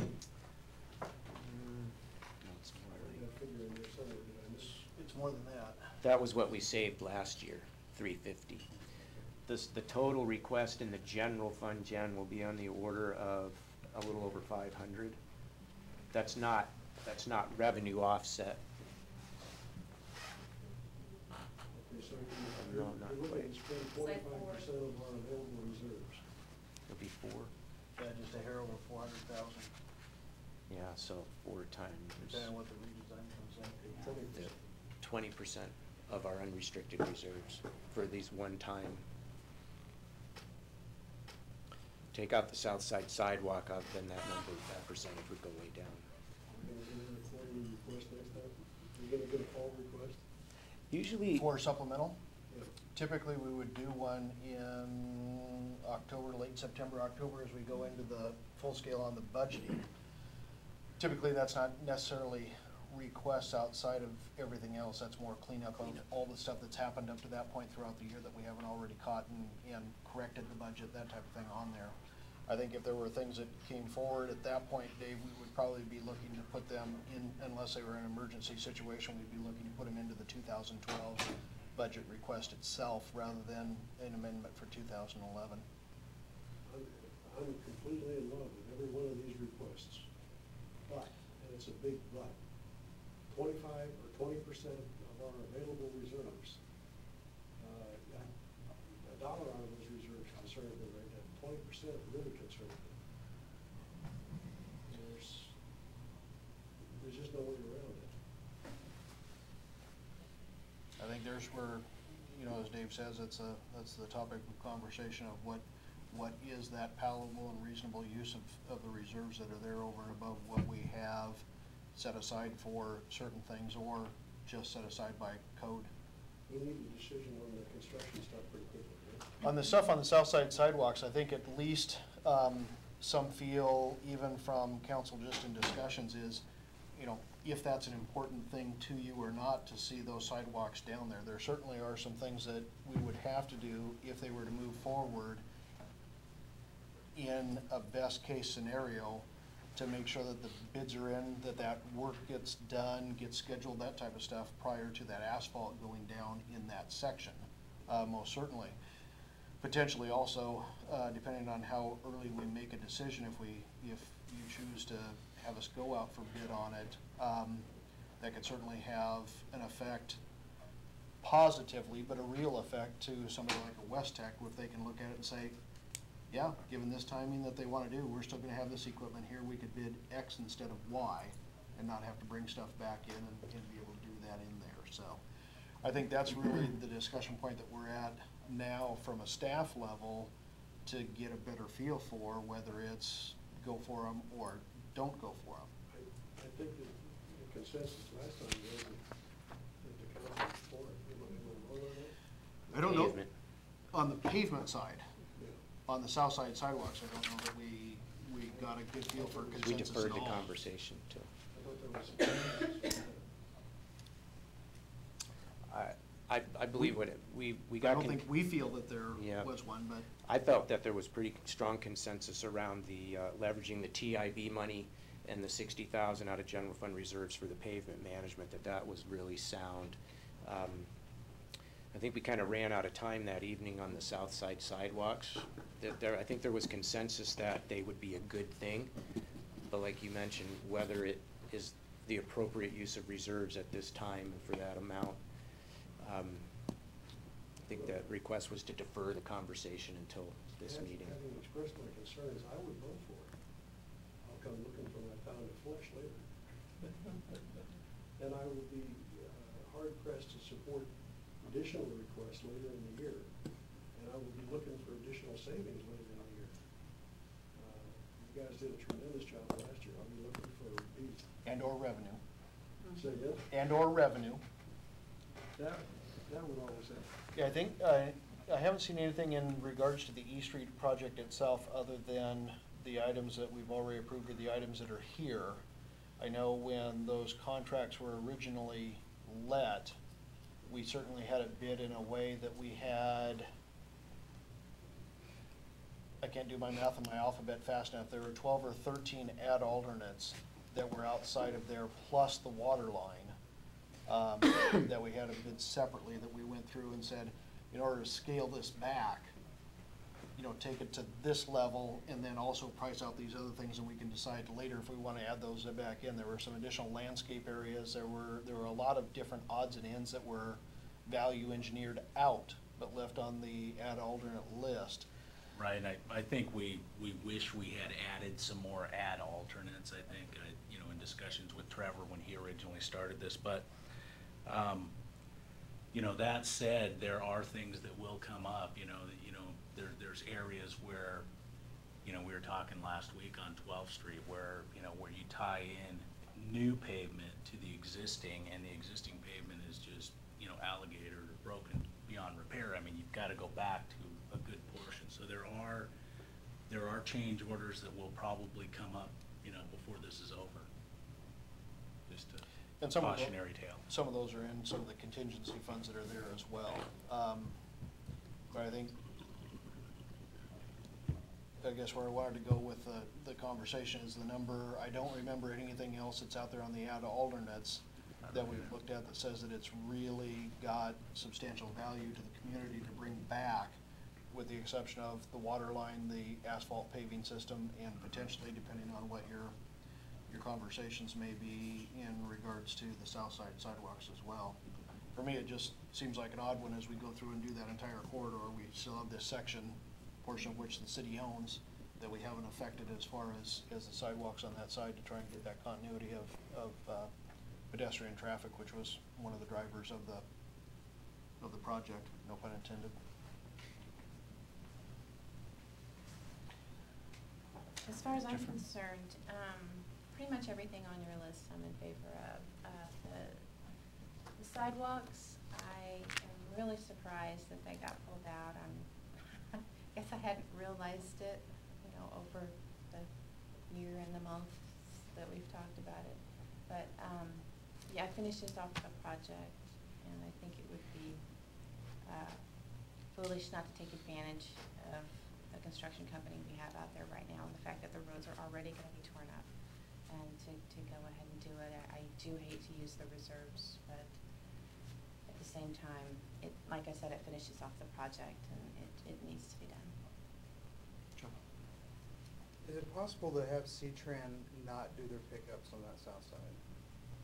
Tell them that, hey, if you guys are doing pickups, do it on the side that we've got our sidewalks. Tough when the buses are running to the east not to pick them up as they're headed east. Yeah, but I mean, the residents already have to cross the street to get over. So what I'm saying is, no one lives over there. That's what I'm saying. I mean, you've got businesses over there, which is the one thing I would like to hear from are the business owners. Do they think sidewalks are gonna help or not, for their businesses? But, you know, when we have schools in our city that within 5 blocks do not have sidewalks, I can't really justify spending the money on a south side sidewalk for people that aren't really gonna, there's not that many people are gonna use it. To me, if we're gonna prioritize where money for sidewalks should go, we should look at those streets that are within 5 blocks of our schools to be able to make sure the kids do have the ability to walk to school. So that's when I'm looking at it. Is it important? I don't know. I need to talk to the business owners that actually that work on that south side. But as far as population, it's not serving as much as those people that utilize it for school traffic. Especially, I mean, especially when we've had parents coming to us time after time talking about the middle school, talking about Hathaway on 20th in particular, I think, where there's no sidewalk on either side. There's just doesn't seem to be, to me, that would be a higher priority.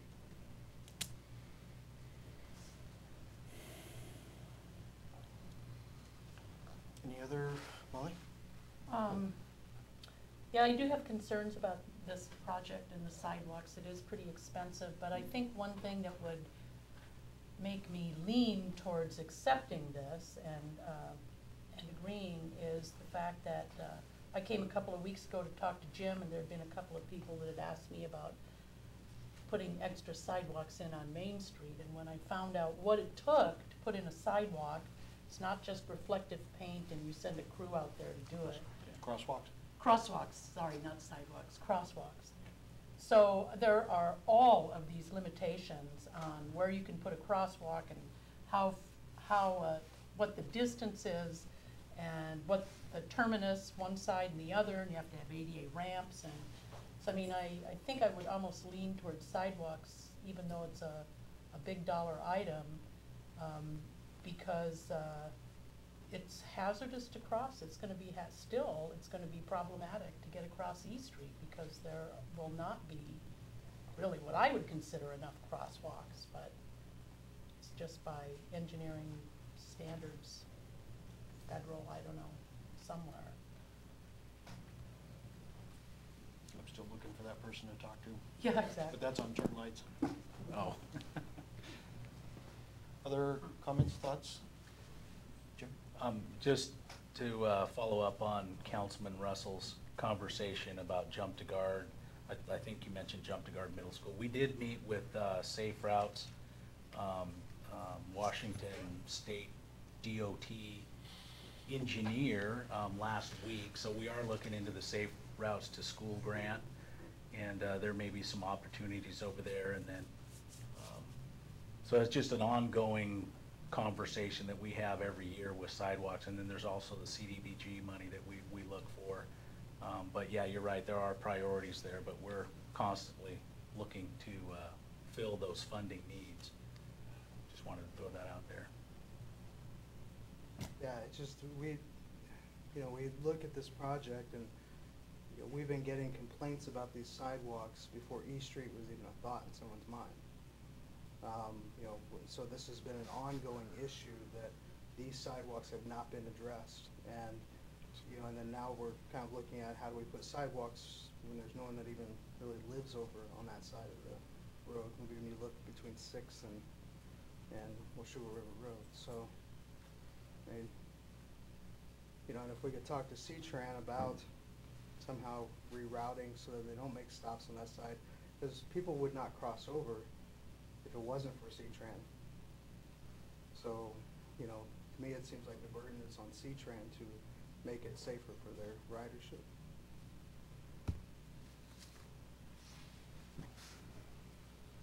Okay. Anything else? Okay. Okay, we're at that point in the agenda again for public comments. Anybody from the public wishing to address the council? Mr. Olson? Yeah, I would like to address the issue of crosswalks. I think maybe some people here are not understanding state law, RCW. A sidewalk is defined as the extension of a sidewalk across the street. Where any two streets come together, there are crosswalks, marked or unmarked. It doesn't make any difference. If there are no sidewalks, it's the area 10 feet from the edge of the roadway extending across the street. That is a crosswalk. Now, if you put sidewalks down on the south side, whatever, you already have a crosswalk at the fuel place, because there is a street that comes down from the north, stops at E Street. Therefore, you do already have two crosswalks across E Street at that point. Now, from there, clear up to 17th, you do not have any crosswalks. So, right now, state law says any pedestrian crossing an arterial not at a crosswalk is in violation of the law. That's right now, and so if you have business on the south side, some people on the north side, I've never seen anybody cross there. I'm just saying sometime in the future. If you make allowances for a mid-block crosswalk sometime in the future between where the fuel is and 17th, you would avoid somebody maybe crossing mid-block on an arterial in violation of state law.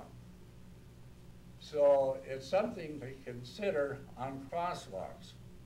You say you gotta put one in, there's already one there. All you gotta do is mark it on the pavement. Then it will be a marked crosswalk and not an unmarked crosswalk. Same difference, legally. So, east of 17th, you have crosswalks all the way because you have intersecting streets that come either going north or going south or both. So you always will have crosswalks from east of 17th. That's not a problem. But it's between 17th and the fuel company, and then from the fuel company down to 6th Street, that's the only two crosswalks you're gonna have, legally, unless you make others. There's one at 9th. Good point. Thank you, Harvey. You're welcome, sir. Any other members? Yes. My name's Jenny Romani. I own D&J Cleaners on E Street, and one of the pictures that you had was actually the driveway of my business. And there is, in that area right there, there's tons of mud, because you know we all get a lot of rain and stuff. And so, and I see people walk through the field from the bus stop and even beyond. And there's people walking up and down that area consistently all day long. And my children catch the bus because they go to Mount Pleasant. They catch the bus there at the Cleaners and walk home from school at the end of the day. And for them to go from in front of our store to Highway Fuel to cross to 12th Street is, there's nothing for them to walk on. So they frequently run across the street to the bus garage and walk on the sidewalks there. And so having something in that area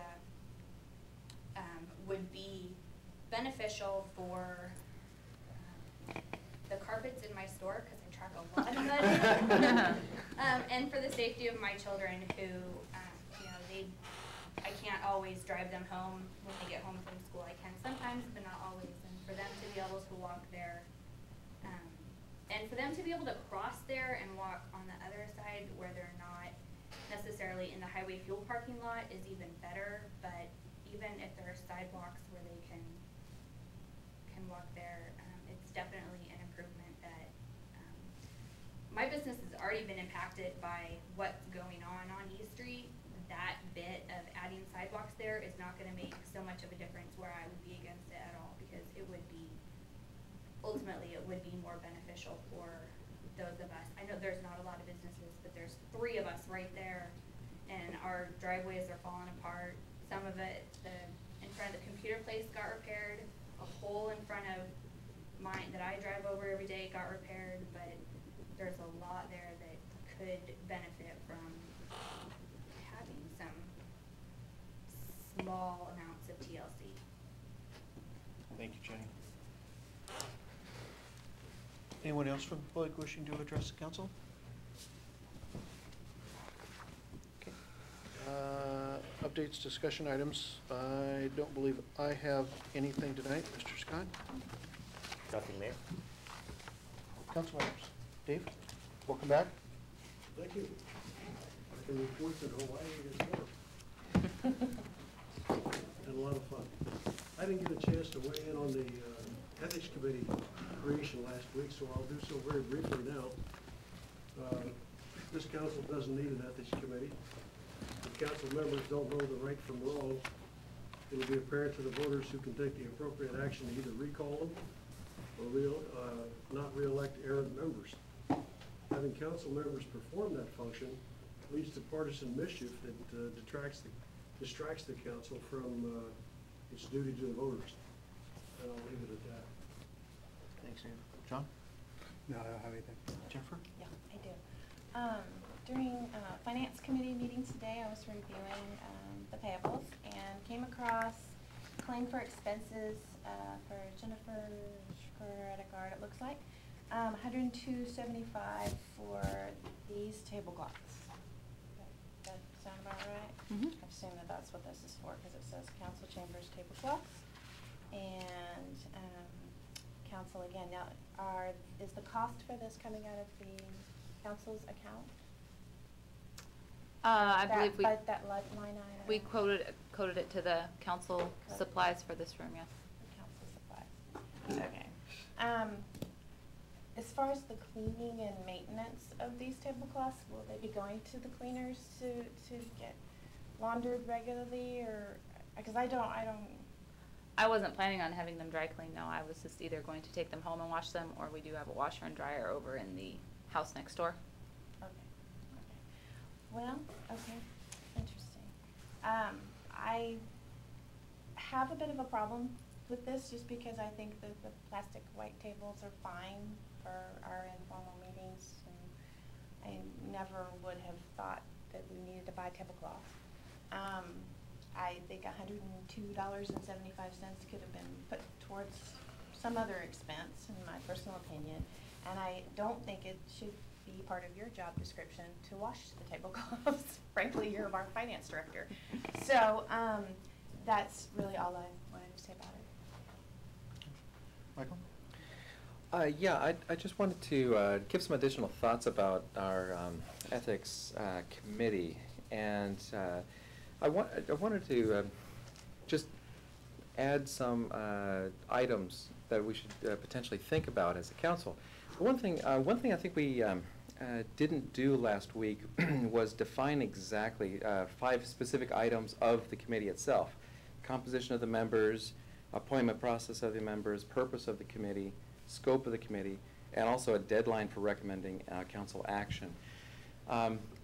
So as a result, I'll be working on this week on just defining what I think might be some pretty good ideas, and hopefully we can define that a little bit next week. And I know that last week we did not appoint the members to the committee, but I've certainly, from what I understand, I expect the full council to be there next week, and hopefully we can hammer those out in fairly short order. And I think there are 2 main ways that we could do that. One is simply just to dissolve the committee and reinstate the committee, if you will. And the other one would be just to amend it, if you will, and to specifically give them a deadline. And so one thing I wanted to ask tonight is if we had any sort of expectations about what type of deadline we'd like that committee to return with a with a recommendation for the full council's consideration with regards to our ethics policy. I don't know how long it could take, but I could easily imagine that a committee would return with some sort of recommendation in 30, 60 days probably. I don't think that would be unreasonable, and I wanted to see what the rest of the council sort of kicked around and had an idea about. Any thoughts? Well, in making my recommendation to establish a committee and get council's direction on where you wanted to go on it, I certainly don't have a preconceived notion on how long I want it to take. I know my initial, at least in writing, email went out back in November on the issue, November 16th, that asked for taking a step to establish an ad hoc committee of council, potentially public, and bringing forth an ethics policy that at least starts to address some of the things that we've got in there and identifying whether there are items on there or in the policy, even from an employee standpoint, not just electeds and officials, appointed officials. And again, this was November 16th, so I'm not sure, even bringing it up the additional times in there, it would seem that potentially the council is either not in favor of putting one forth, which is fine, or doing something else with it. My intent in bringing this up, as I did last week, is to get the item out there and at least to get you to discuss it and vote on it up or down one way or the other. Either, nope, we don't need one, or, yeah, potentially it's not a bad idea to at least take a look at that policy and see if it needs any work. Recommendation may well come back that it doesn't. Now, I know there are a lot of folks who want to believe that, I played with the makeup of the council that was here last week or the makeup of the council that wasn't here last week. And you're certainly free to have whatever conceptions you've got. I think you will find from my actions heretofore and here on out, I don't play games with council being here or council not being here. There were comments on having it come up in something that, I don't remember what, Don, one of the comments you had earlier, there's not much of a way, that it was the, council members that were trying to push through their will on that. A little difficult to do when it didn't come from council, it came from me. And you didn't know what was coming up ahead of time because I didn't bring it up ahead of time that I was bringing it to you at that meeting. It's certainly unfortunate that the two members weren't there, and as I got the phone calls and the emails that you weren't gonna be there, in my mind I'm going, dang, but you know what? There's still gonna be 5 there. You're all intelligent individuals. I think you can make those decisions and things can go on. If there were strong opposition to not having a ethics committee reviewing those, I would think somewhere between at least November of last year and now, as I continue to bring it up, that folks would have said something. Meanwhile, and again, in my impression, and that's why I brought it to the council to ask, would you please establish or just decide you're not going to establish a committee to review those in there? In my estimation, things around the council aren't necessarily getting better. They're getting a little bit worse in regard to working relationships and what I would term the decorum and the professionalism, that type of stuff that goes into that. So that was my purpose for bringing it forward. I don't have any problem if you all reconsider it on Monday if you choose to do that and start the thing over. And I know in doing that, you may full well just abolish it completely. That's all I've asked for from the start, is to at least vote on it one way or the other. Either you're willing to look at our ethics policies or we're not. As far as the timeline, no, because I don't know what your all work schedules are and that type of stuff in there, so I don't want to presuppose how quickly somebody can get through it. Now, our ethics policy right now is 3 pages, maybe, of our handbook, so there's not a lot there to begin with. Roughly. Right. Right. Well, at the very least, deadlines inspire action. So, and if it's an open-ended thing, I could see how, well, maybe we'll get to this, maybe we won't. Yeah, and so I think it might be I mean, certainly one thing that council can do, or any regular body can do under Robert's rules, is refer some issue to a committee and request that they report back by a certain deadline. And I think that that might be appropriate for us to do. Among other things, it will inspire, at the very least, some preliminary review or maybe even a final review. I think that could be very appropriate. So anyway, hopefully we can sort of hammer that out. Because one thing that sort of hit me afterwards was that we didn't define exactly, you know, some of the just basic housekeeping items of the committee. I think there might have been an assumption, well, committee is this, but we didn't establish it as that. So I think it would be wise for us to just define that a little bit next week. And with regards to the ethics policy itself, I did some research this last week with regards to different ethics policies that different cities have and the state standard and so on and so forth. And there is already a state standard that all cities are held to, all elected officials are held to. And if I understand correctly, ours is fairly close to that. So the only thing we could do is just get more stricter or be more defined about the procedure. And I think one thing that we need to be careful about is, well, as I'm sure you've already mentioned, we shouldn't have a preconceived notion about what this thing is going to look like when it comes out the other side. But there are there's a wide range of ethics policies that are already in place all over the place. Some work well, some I can see some serious potential problems with. But I'm sure some are reactionary. Yeah, exactly.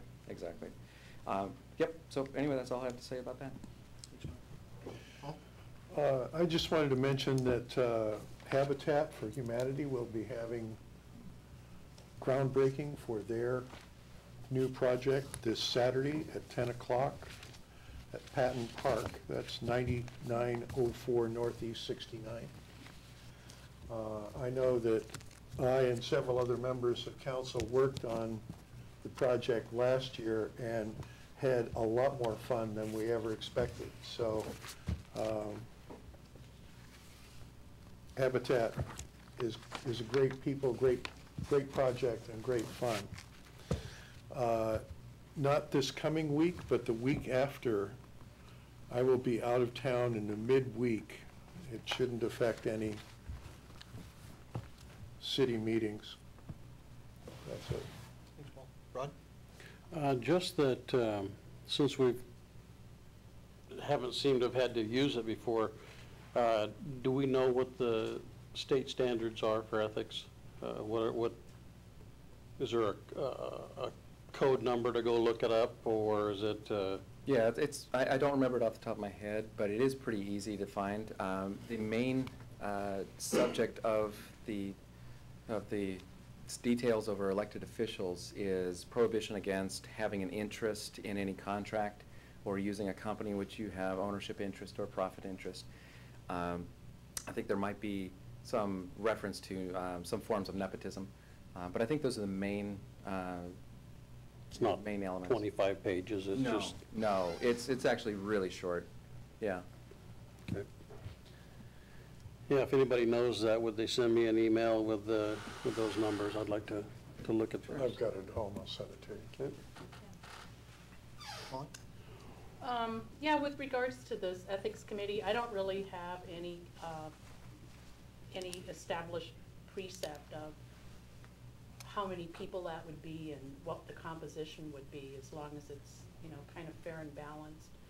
And at least my understanding when it was brought up last week was that really the task was for that committee within, say, you know, a predetermined amount of time, let's say 60 days, to review current policy, bring those considerations back for further discussion.